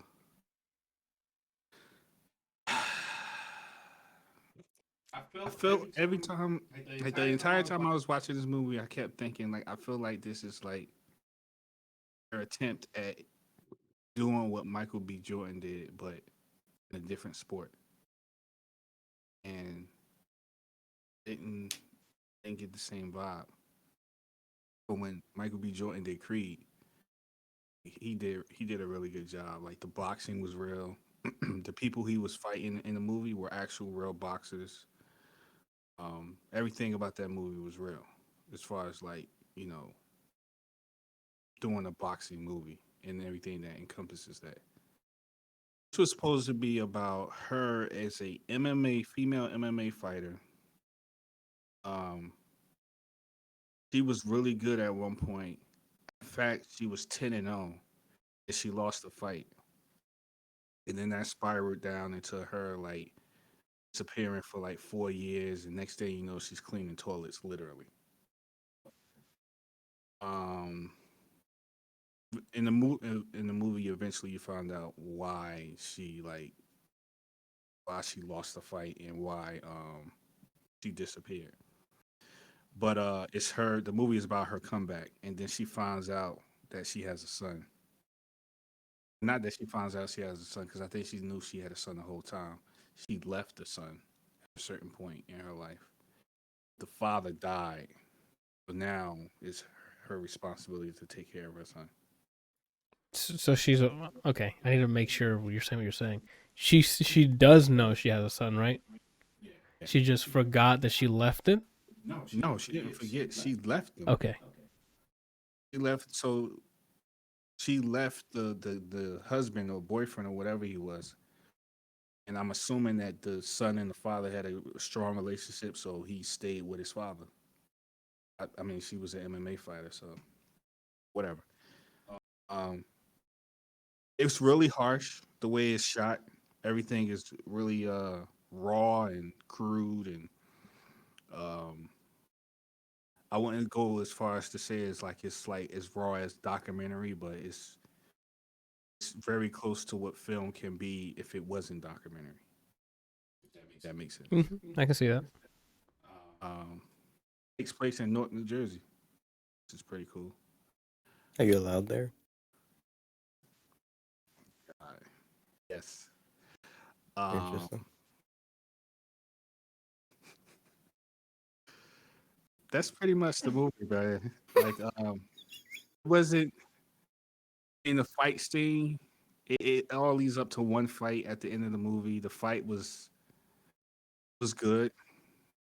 I mean, it was good. It wasn't like really good, but it was good. It moved the plot along. Yeah, it was like you were in it. At least I was in it.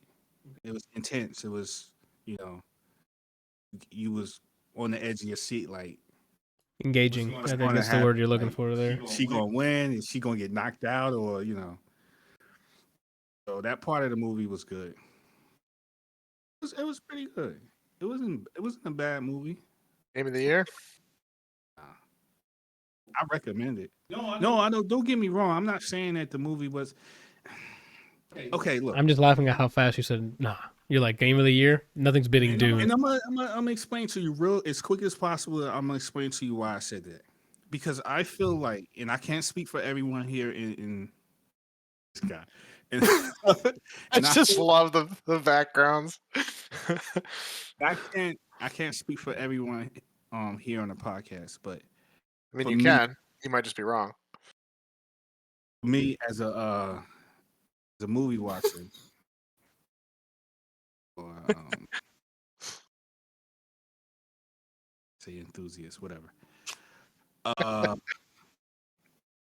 I feel like over the years, which I think this is a very natural thing, I feel like I've become somewhat calloused to certain types of movies, or maybe movies in general, to the point where like it's like anything. It's like if you do something enough and become so saturated that only things are very like exceptional, or like game of the year, or like yo, you need to watch this, bro. You need to kind of like when I came in here and said about Arcane.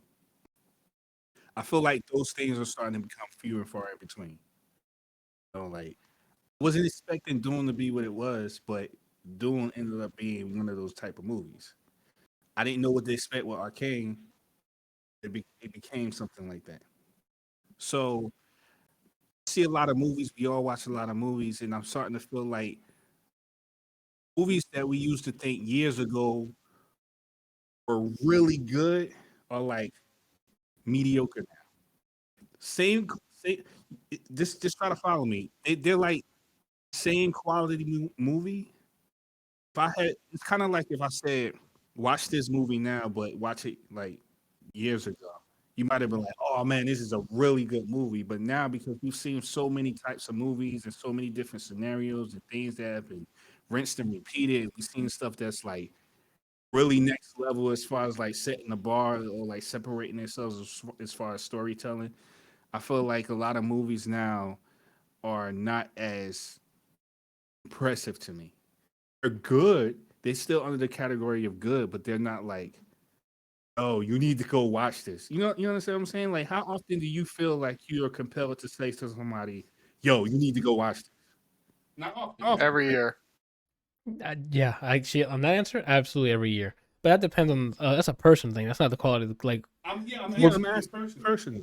I'm saying how often have you felt, okay, yeah, once a year, but how often in a year? How many? Because you watch lots of movies throughout the year, 365 days. You watch a lot of movies. You watch a lot of content. How often do you feel like you've been compelled to tell somebody, yo, you need to watch this, bro? I do it often because I watch a bunch of like TV shows and stuff, and not Not TV shows, movies. in movies. Like, I mean, You feel like you said a lot of movies that made you feel that way, that you've seen in 2021. yeah. Let me show. I guess I can show you the consumption for this year. I guess sneak peek of what I'm going to be fucking fighting for this year. But for What's movies, funny is, go for ahead, most of this, I mean, he didn't ask me, but I feel like I want to interject here. Oh no, go ahead, by all means. For the only category, You know what from I your really three- think? I just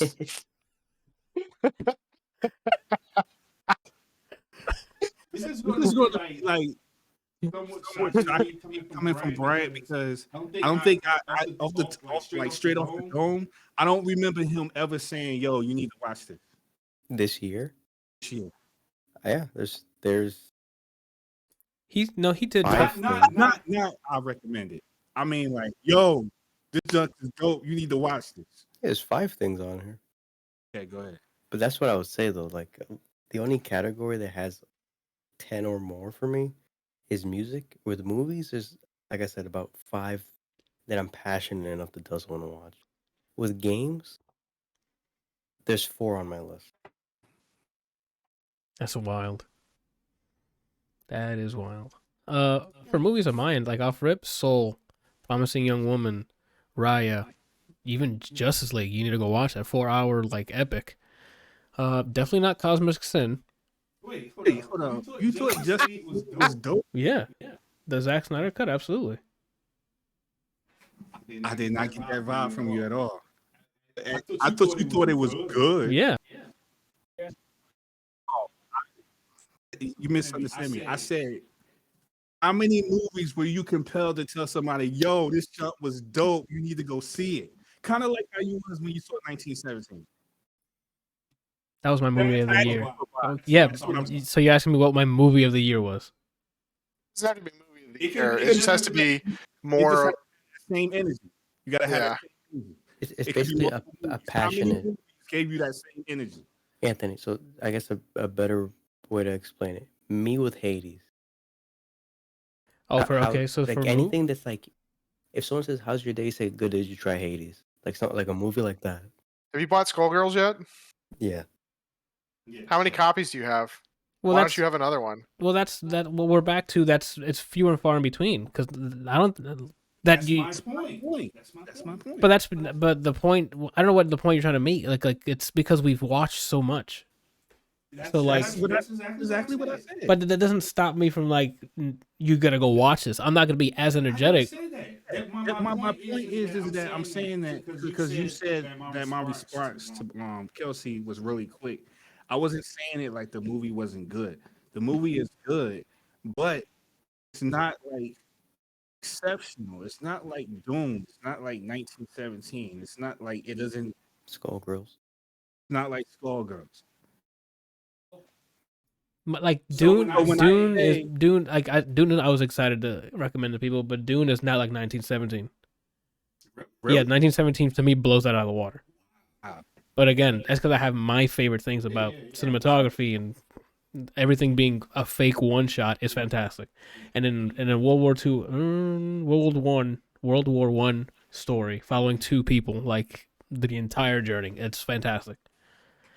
Yeah, but my whole point is that I was just trying to convey that the movies that we've been watching movies for so long, and because of the amount of movies we consume on a regular basis, I feel like our tolerance is higher as far as like us to say, "Yo, this junk is dope. Go see it." You don't say that often. You might say a few times like, "Oh, this is good. Yeah, go watch it. This is good. It's good." Not like, "Yo." Not like me coming in here like, yo, you need to watch Arcane, bro. Like now. Okay, that's fair. That's fair. So that all spawned for me, like just trying to explain, like, even though I like kind of snapped back real quick, like, nah, it's not game of the year. I'm not trying to like say the movie is bad. It's good. It's just not like not game of the year. It's not like, yo, you need to watch this junk like right now as soon as you get in the podcast. It's no. Is that what spawned this? Is us asking you if it's game of the year? Yeah. Well, because of Anthony's response to it was more his response. He made it seem like I was saying that the movie was bad, and I'm not. I wasn't saying that it was bad. I was just saying that the movie's good, but it's just that I feel like my tolerance on movies have gotten so much higher that stuff that used to be really good is not really good to me anymore. It's just like it's just good. All right. Well, we got to keep it moving here. So, that man said game of the year? Nah, Dune. Don't ever question Dune again. So I actually have a. Yes, there's nothing beating that. I have a. Well, maybe Spider-Man, but we haven't seen that. Okay, first of all, too many things are happening. One, Randall Spider-Man is not counting this year because it comes out in December. Well, I'm not talking about as far as the thing that we have going. I'm talking about as far as real life time. Like it does come out in 2021, so it isn't. Okay. All right, go ahead, Kelsey. So I have a something relevant from my chat. Lamo says, I don't really blame that on the movie, but more at how culture has changed. Going to a theater with friends was an event and instantly makes movies better. Yes and no, because depends on the person. Because you can still review a movie even if you had a good time with your friends. Like there's movies you watch when you're drunk because you're drunk, so you have a good time, but the movie's still shit, right? But you don't Right, think but- going with your friends makes a movie better? It makes the Does it mean that you're saying that the movie's bad if you're not with them? I'm just saying, does it make it better? it makes it watching it an experience more likable because you're just laughing or whatever. Or you're both drunk or cloud nine or whatever the case is. You're just having a good time. But then when it comes time to what do you think of the movie, that needs to be separated, right? In my eyes, sorry.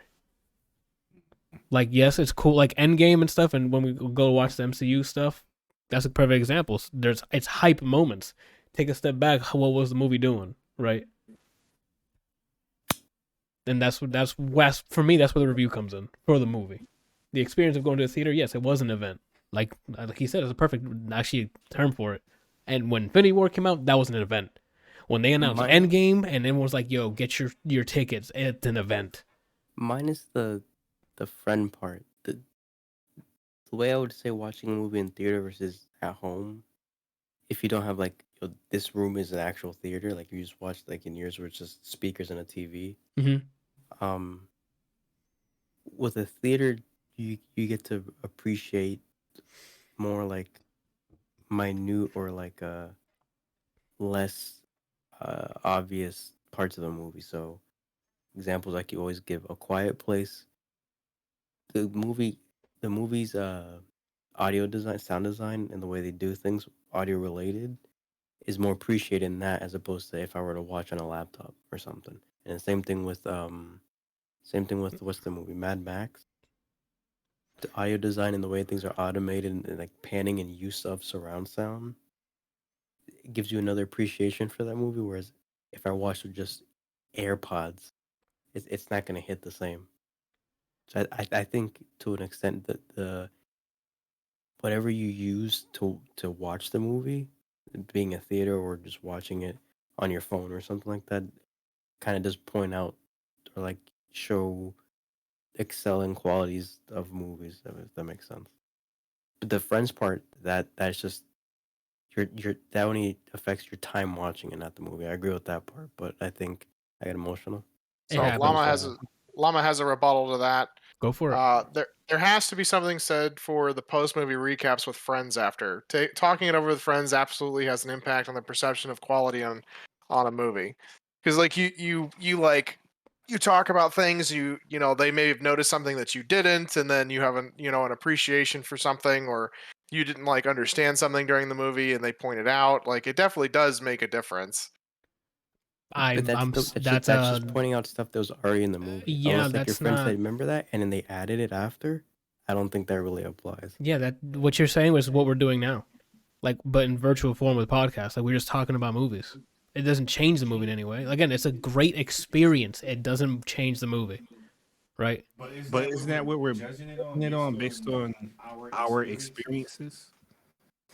That's not when I review a movie. It doesn't add points because we had a good time watching it, right? It should. But I understand if it does for you guys. That's what the review is your own interpretation of your experience watching that movie. No, for me, I'm reviewing the film, not my experience. From what? I'm reviewing the film, not my experience with it. Yeah, but it's your opinion on how you feel about what went on in that film. Right, not what's happening on the other side of the screen. Right?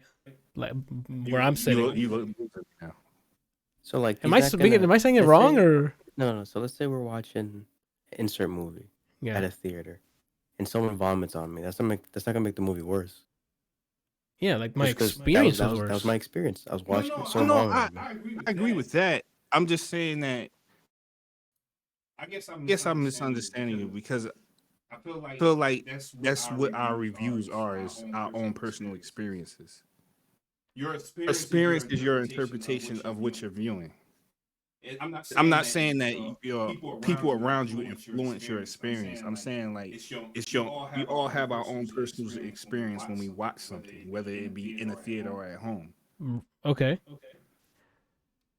But that's not what I'm reviewing. You're saying you review, the experience is what the film, the content is what I'm reviewing, Not how I'm reviewing it, not how I watched it. That's all stuff you can put in the But that's what front. I'm saying. The review is based off how you feel in your head. Because of the movie, not because of It still doesn't change the fact that it's how you feel. Yes, okay. So we're talking about the Friends thing. No, we passed that. Okay. What are we talking about? That's why I was like, you confusing me because we were past that. I was just basically agreeing with you, but it seemed like you were saying like I wasn't agreeing with you. All right, so we have other things to do. Anywho, Next time on Confusion. yeah, Bulbs. Slowpoke hits you with confusion. You ever seen Slowpoke? It's a Pokemon. It's always his mouth open. He's slow. My Not information on Pokemon is very limited. all right. I only like Mewtwo and everybody else could kick rocks. That's wild. That's a wild fucking statement, Randall. It really. You good? Wrong pipe. Yeah, fine. We got a spit take live on camera. Mm-hmm. All right. So while he recovers there, I don't know if you can add any more stuff to the Arcane review, Randall, because you mentioned most of it last week. But whenever you want to hop in, you let me know. Mm-hmm. So, as you guys remember last week, So boom. Randall came in with some intense energy, right? Some like, yo, why aren't we like streaming Arcane as a podcast, right? And I'm like, okay, cool. I've heard great things. I was hooked. It was added to my backlog the second I saw that trailer, which was Jinx walking into I guess used to be their hangout or whatever the case was. I'm like, cool. The animation was great. Sound was fine. I love the animation they were showing. Great. So then I binged it yesterday, all 9 episodes. It was a weekly 3-part, I guess, arc each week or whatever. So watch that, and here we are. I didn't know where to begin. Let's actually start with, if you've ever watched League of Legends, I'm sure there's a bunch of hidden like, hey, look at that, and Easter eggs. I didn't catch any of that because I played League rarely. So I don't know anything about the characters. I don't know anything about whatever. I don't know anything. So I came in here knowing, oh, I've played League before, and that's it. I know some characters, which was what, Master Yi or something, because I picked him because he had a sword, right? So the story takes place, I guess, a long time before the League of Legends game takes place. I'm not sure what that timeline is like. Anyway, some of the main characters are just kids, and it sees the life that they live. I forgot, it's the Undercity. I forgot that actual town name, but the Undercity versus the people above ground, which is like rich people and stuff. Like, there's a clear class difference. The 2 characters lose their parents/guardians and are now being raised by a man named Vander. This is the first act, anyway. I'm not going to go any further in the first act because you guys can watch it and see what happens. Anywho, growing up, they had formed a little crew. They're troublemakers from the inner city, trying to make a name for themselves in some way, help out, get things so they can sell later. Until they come across a scientist lab, where in the middle of them scavenging, he tries to come back in and causes an explosion at their building, which causes a huge uproar and stuff between the higher class people and the lower class Undercity. And so now tensions are starting to, tighten. Tensions are rising. That's what it is between the two, until maybe perhaps war or something breaks out. All in the same time, you have multiple arcs between the two children we mentioned earlier, the scientist himself, and what was the third one? It's like another overarching arc here. And the villain of the Undercity. Those are the 3 major arcs that you see progress for the most part. That's all I'm gonna say for the plot. You guys can continue watching it. Start with the pacing. Great pacing. The first 3 episodes are is very fast because they're throwing you in front of a bunch of characters that you probably want to know more about, but they need to speed on like the premise of the plot, like what's going to give us the last 6 episodes, I guess. They do an excellent job with, here's this person, here's what they can do. Oh, this person's a screw up. This guy's evil in this way. Oh, there's a relationship between this person and this person. It's a lot of stuff that's happening. Politics gets involved. You start learning quickly what each of the people in the council, and that's the politics part, where their allegiances lie, what clearly the type of person they are, things like that. Just quick throughout the first 3 episodes. Then something happens at the end of this act, and then I think like years pass by in the beginning of the second act, right? So there's a time skip. So it preps you for like, okay, this is why they are the way they are in the next 2 acts, right? Which kind of explains how the characters you see in the game are the way they are. The ones in this show, anyway. And that's about it for the premise. And what's it called? Characters. I enjoyed almost all of them. There wasn't any that was like, please shut up or please go away, right? What was I going to say? Yeah, all of it's, I don't want to keep going because it's going to be spoilers for Act 3. Visually, obviously, we've seen the trailer. I mentioned it earlier. It is absolutely phenomenal. I enjoyed, these guys need to be handling, whoever, the studio that made this needs to be only on this, period. Or if they make another, like,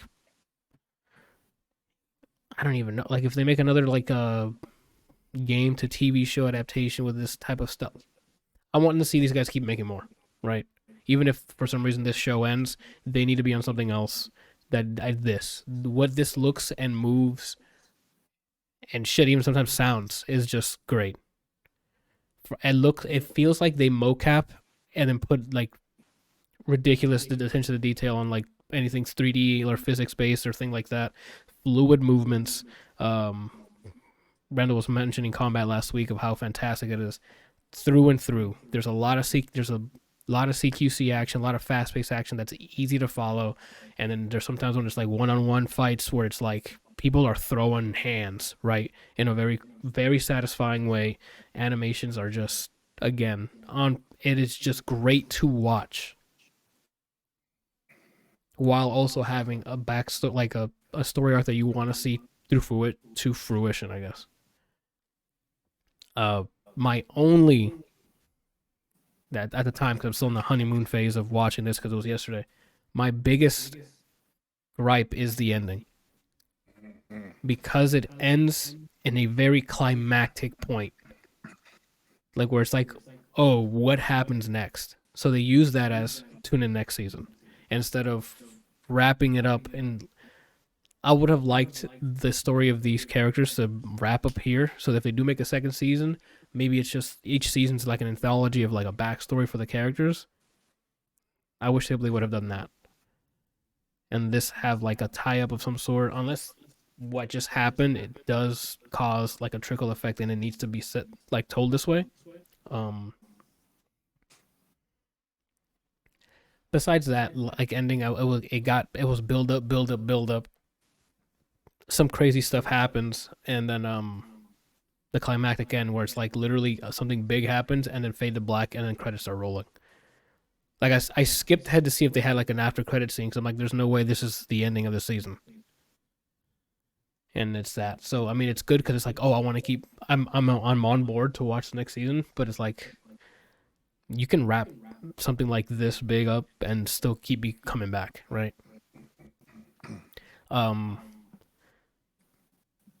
One of the characters is it's like they walked right out of Gotham, and you'll know when you see it,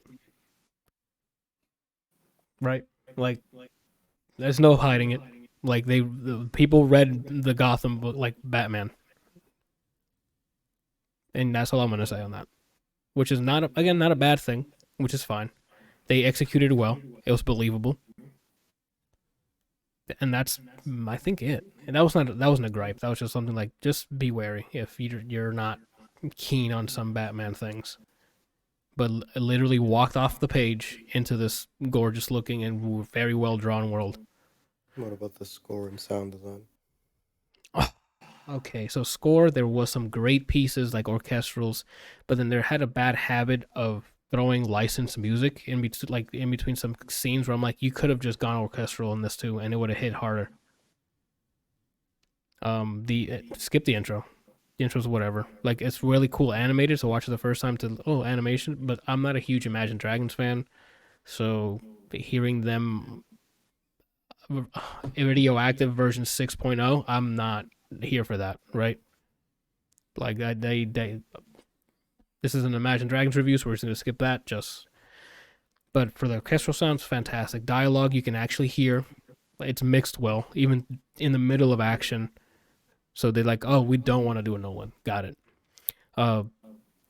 When the fight starts, metal rubbing against things or like dodging a knife, like a knife straight forward, you can hear like them, like it whizzes by or something. Not whizzes by, but like like the air, like if it's coming to your ear and like dodge a knife, you can. I don't know how to explain that, but everything feels grounded when it comes to the sound, like what's clashing, footsteps running. For an animated film, that I'm assuming they took a lot of work in.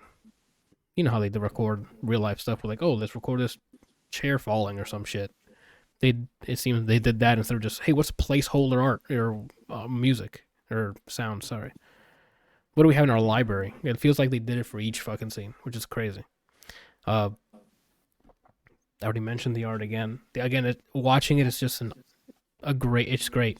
It's watching like concept art in motion with parts that it has to be mocapped. There's no way there's some scene, like heavy dramatic scenes where the person's like sobbing or something, and you can see the mouth movements and the eyes open up, like it's mocapped. There's no. And if you're watching, I know you guys are watching, right? Or whoever worked on the animation side, just comment below if it was hand drawn or mocapped or a mixture of the two, because I think it's a mixture of the two. Hand cap. Even like walking animations where I'm like, that's mocapped. Unless these guys are literally just like, it's gonna be real, and they're like on their 8th coffee and they're working on one animation, right? Like, there's got to be something that they're doing there. But besides that ending feeling a little like, they should have had like a 10th episode or something to the aftermath of what just happened. It's like Randall was talking about earlier. This is a must watch. Like Kelsey and Brian, when we're done, when I say we're offline, you say fuck off Anthony, and you guys start watching it. Period. That's how I'm behind it. For Brian, Zangief is in it. Oh. There's just a character. I don't know if he might be an actual character in the game. Again, I don't know the characters the heroes you can play in the game. So you guys are probably like, is he talking about this person? Maybe. Is he bald? Yeah, I thought he has like a mohawk. He looks like Zangief. Yeah, like if there's anyone who looks like Zangief, this is the guy. Does he use a shield? No, he's got like a huge double. I think he's got like a yeah. Maybe again, I don't need characters I know that are in the game are like the main characters, and like I don't know who's walking around that's like an actual. Hey, he's in the game, right? I don't play it that often, so. Llama says to ask to spell it. Whatever we're talking about. Huh? To spell it? To spell the character name? Yeah. I don't. He didn't have. He wasn't addressed in by. I guess I can just go to League and. He wasn't addressed by name, right? He was never like. No. He was just like waved off to go out to a different room or something. What did he look like? Like Zangief. Like Zangief. He looked like Zangief. Like he looked like Zangief in that world. Oh, Braum. So that's He's an bald with a big shield. He said he wasn't bald, and they said no shield. I asked this already. Who the Braum? fuck else looks like Zangief? It could just be background character.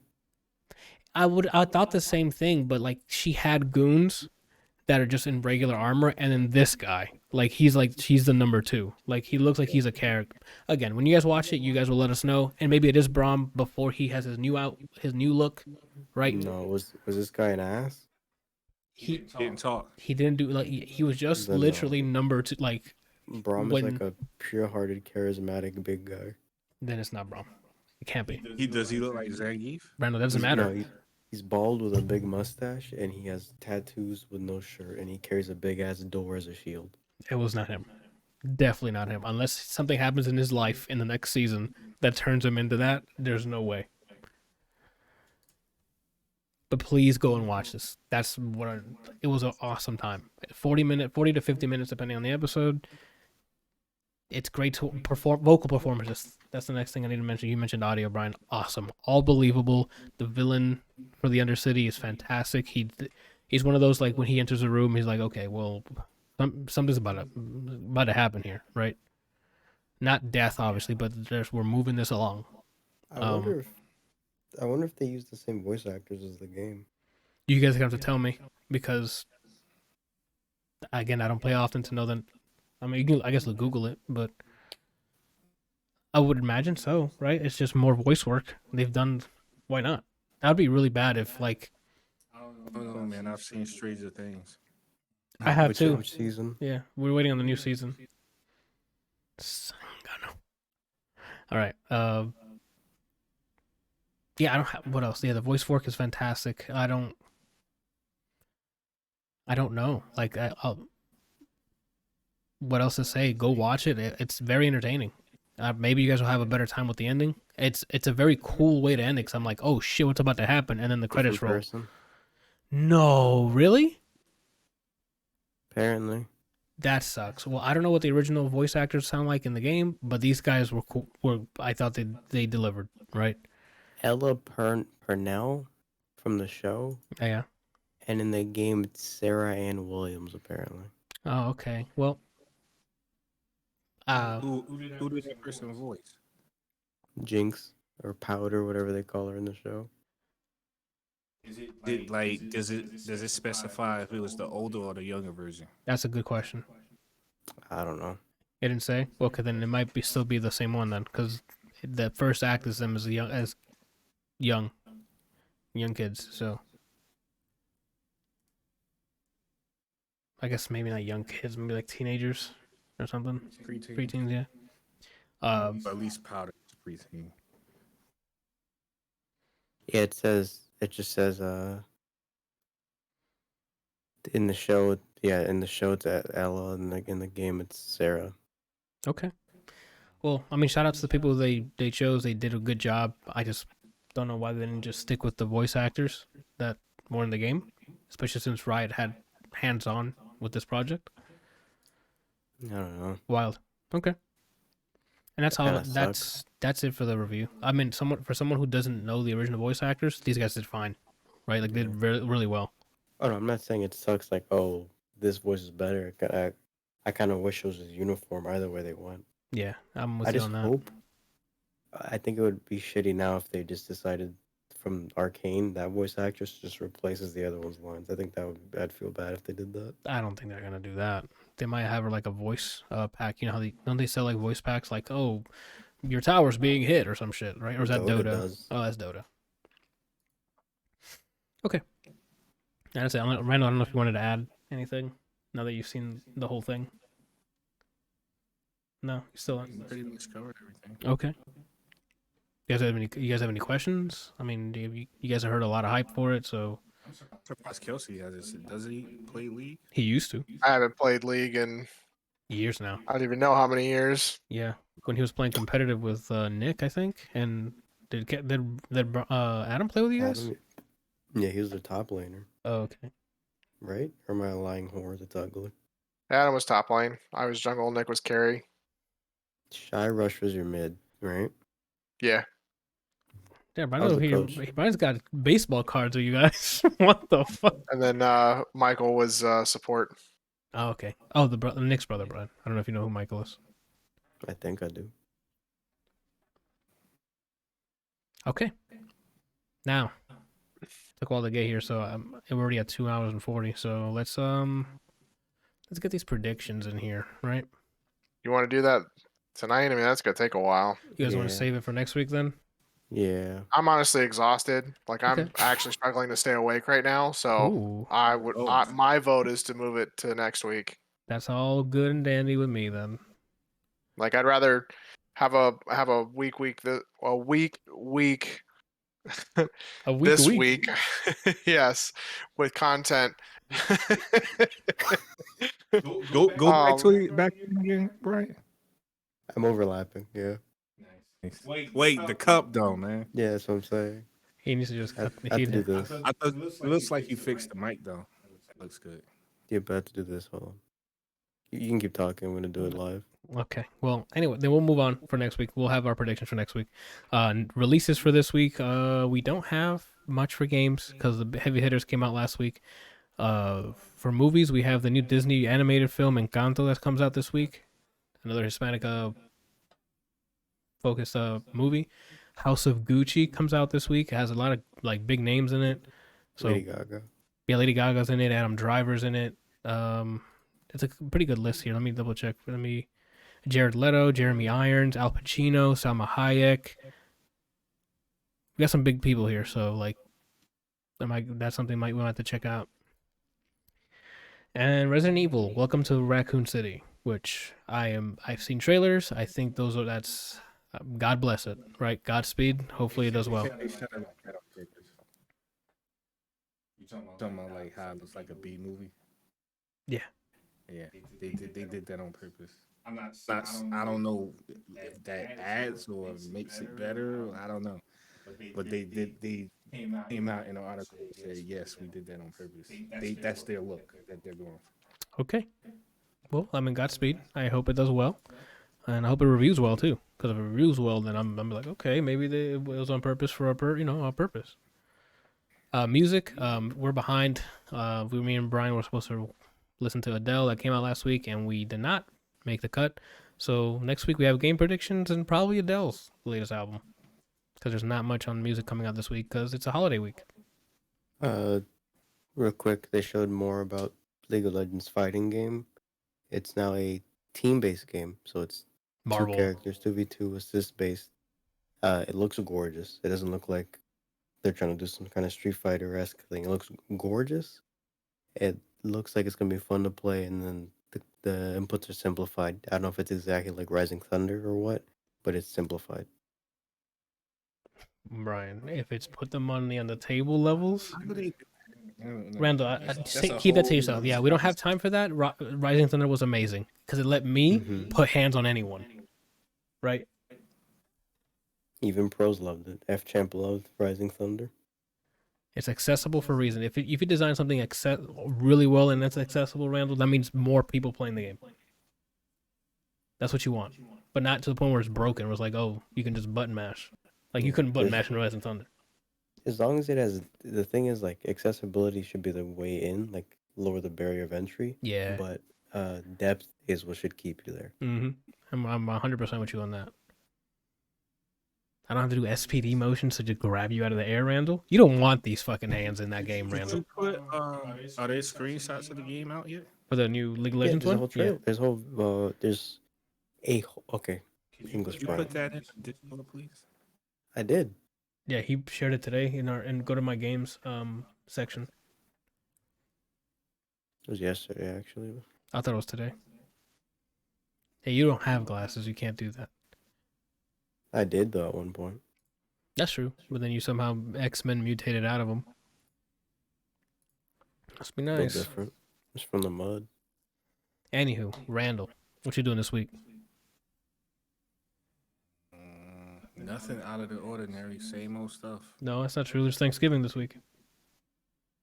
I don't know what's going on. Thanksgiving. They say, hey, we're just doing Thanksgiving, right? Like, I guess I'm assuming like the family's coming over, food, movies, maybe some gaming. okay. Randall seems like he has no idea what his future entails, right? Like, what's going on, right?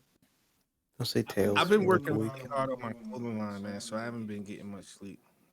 We need to you need to, time manage a little more efficiently there. Then, you gotta get some sleep.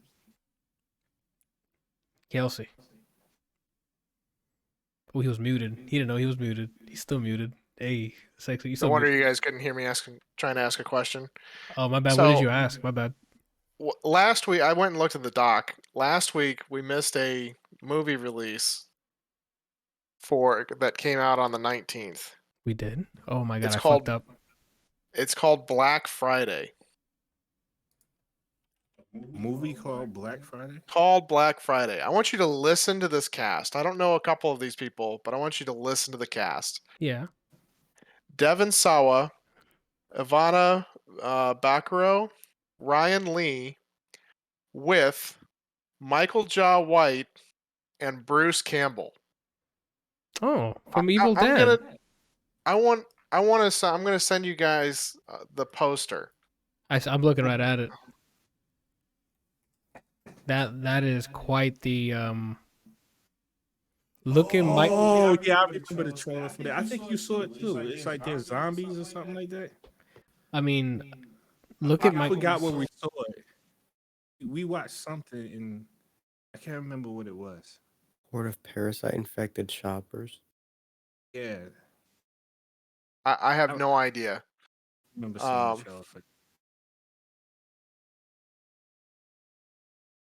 But it looks, the poster itself just and the cast makes it look like it's going to be one of those that just is hilariously bad. It's definitely one of those you watch after Thanksgiving dinner after like 7 beers, and you're like, let's put this on. Right? Yes. Like So definitely going to have to watch this.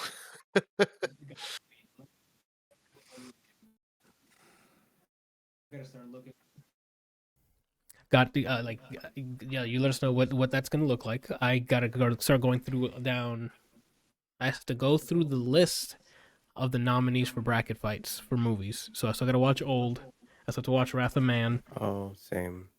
We got homework to do for those who want to, stay up to date for the Don't Breathe 2. Halloween Oh, Kills. yeah. I gotta catch up on movies. Well, Randall, I'm prioritizing what was put on that list. Right? On the bracket fight. Do you put Halloween Kills and stuff on there? Without even seeing it? I'm sorry. I thought you were saying something else. Ignoring what I said. Okay. I thought you was like openly just saying movies that you need to watch. I was, but that's on that you guys are nominating for the bracket fight. I didn't think you was talking about the bracket. You're saying that like if there's like a movie in here, we should try and watch it beforehand. That way we're Okay. not like, hey, time to vote, and you're like, haven't seen it, and I don't have anything else to really add, so I was just gonna follow the list on that. Okay. And you've seen all you've. Oh, I guess you could. No. Okay, I see what you mean. I'm Like, sorry.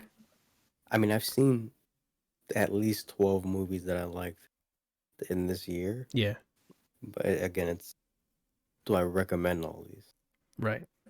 And all of these are just from this year that have released this year? Yes, or like sir. since December? Since November. I'm sorry. Since December of last year. Yes. You think you guys are probably gonna watch Red Notice this weekend? Oh, maybe. What the Yeah. hell is that? That's the The Netflix one. The Rock and Ryan Reynolds and Gal Gadot movie. It's a Netflix movie. Oh, you weren't here last Yeah. week when I reviewed it. I think it's personally fucking hilarious. It is kind of dry and there are some slow spots between a lot of the jokes. But Ryan Reynolds is basically playing a lesser version of Deadpool. No, you don't think so? No, as in we can't do another review at 2:48. Oh, Brian, see. he enjoyed it a lot. Go watch our I episode. thoroughly enjoyed it. That was one of those that I was like, I think you should guys go watch this now. Yeah, I'm definitely. Then yeah, we might watch it because it's. There's 2 movies I have to watch to indulge myself. I need to watch the new Mortal Kombat animated movie, and I need to see what they did with Injustice. In more than just theaters this year. Conquer. Okay. Are you talking about my Roll the movie, clip. right? Isn't that what you just said? Yeah. Okay, then Roll the clip. shit. All right. He said roll the clip. Kelsey didn't. Kelsey wasn't on when we did that. No, he wasn't. We had to show him the poster after this. I think Kelsey, you're up, right? For what I'm doing this week. Yes, sir. So I might be kind of petty this week because What? so we were originally invited out to our neighbors with the daughters. So we generally spend Thanksgiving and Christmas with them, whenever we can if they're in Okay. town. And they said that they were going out to I forget where it is, but they're sort of they're like going to be like an hour away, spending time with her late husband's mother and Okay. stepdad. Okay. And she was like, you guys should come out, hang out with us, have some dinner, that kind of thing. Well, we got a text this last weekend saying that we're not allowed to come out because the mother-in-law said that she wanted to spend time with her family, and Kaylin says they are family, and she goes, I want to spend time with my family. And so the pettiness is going to be coming from, I'm going to bake an apple pie and send it with them and say, you guys can have it, but Catherine's not allowed to have it because she's not family. Because it's Yes. only for family. I need you to. Yes. I need updates on this. What this is happening? I need a log. Yes, that's good. And then I told my wife, when she and I were talking about this, like I said, so does that mean that Kaylin's mom is not allowed because technically, she's not family, technically, because she's the other half, like having the That's kids kind of true. Yeah. Like what? pulls the two of them in, or pulls the mom and the dad together as a single family, and then they split. But that doesn't necessarily mean that you're family with the mother of the mother-in-law of the spouse. Those are facts. Those are facts. You're spitting And facts right so now. I was talking to Shannon, and I was like, we should text back saying that if Jerry and Ava want to come over and hang out with us, since they're apparently not welcome at the other place, that they're more than welcome to. That's wild. She'll straight up say that. Yeah, I need you to send that to her. Be as petty as possible. So I may have to go out. I gotta text them tomorrow and just find out like when they're going down there, and then Wednesday I may just go to the store, or Tuesday I'll go to the store, grab all the stuff, and start making it Tuesday night after I work out, just so that I can make it and go over there and be like, hey, so I made this for you guys. Catherine's not allowed to have any because she's not family. She ain't family, bro. She could have been with us and Vin Diesel cruising down the highway. No, Right? not anymore. She can stay on the fucking bench, right? So, All right. That sounds like an excellent plan. Oops, sorry. All right. Anything else? other than that, I don't know. I mean, we're probably not doing much. Like we'll probably end up just cooking. We'll probably just end up cooking something for Thanksgiving. Doing like green bean casserole, and I Ooh. think we're doing a ham instead of turkey because we have a small ham that we need to use. Make some meth lasagna. The meth lasagna. Is where you're just ending it. That's it, and we're moving on. You're not gonna. Okay, so then that sounds great, Kelsey. All right. Anthony, What's up? serious question. Go for it. Yeah. How many copies of Skullgirls do you own? Only And one. why have you not bought another one? I have to double check if I gifted it to anyone, but I think I just bought one for myself. And I also Okay. bought the DLC afterwards. The second encore? No, Season pass. yeah. But I haven't Okay. bought another copy. I have not. Next question. Uh-huh. What are you doing this week? Oh, should we skip Brian? Okay, Yeah, I guess what are you Brian. doing this week? Oh, okay. All right. Tomorrow will be on probably Forza or Battlefield, because those two are my go-tos right now. I'm having a lot of Pick fun with one. both. I already picked one of those. Then Wednesday we'll sort it out, right? I don't know what Brian wants to do for the day. So, and then Thursday was not gonna be a stream. It's Thanksgiving, and same with Friday. And I think that's it for the week. And we'll be back next Monday with reviews, predictions for Game Awards, and then whatever Brian plays this week or watches. What are you doing this week, Brian? I don't know. I might stream 12 minutes tomorrow. Ooh. Try to get I was- through that. I was really hoping you'd be like, okay, so boom. I don't know. Yeah. No, We'll figure it out together. And then he just walks away. I'll put that in the tuck for next time. Okay. No, that would even be even better. Okay, so boom, and then he just leaves.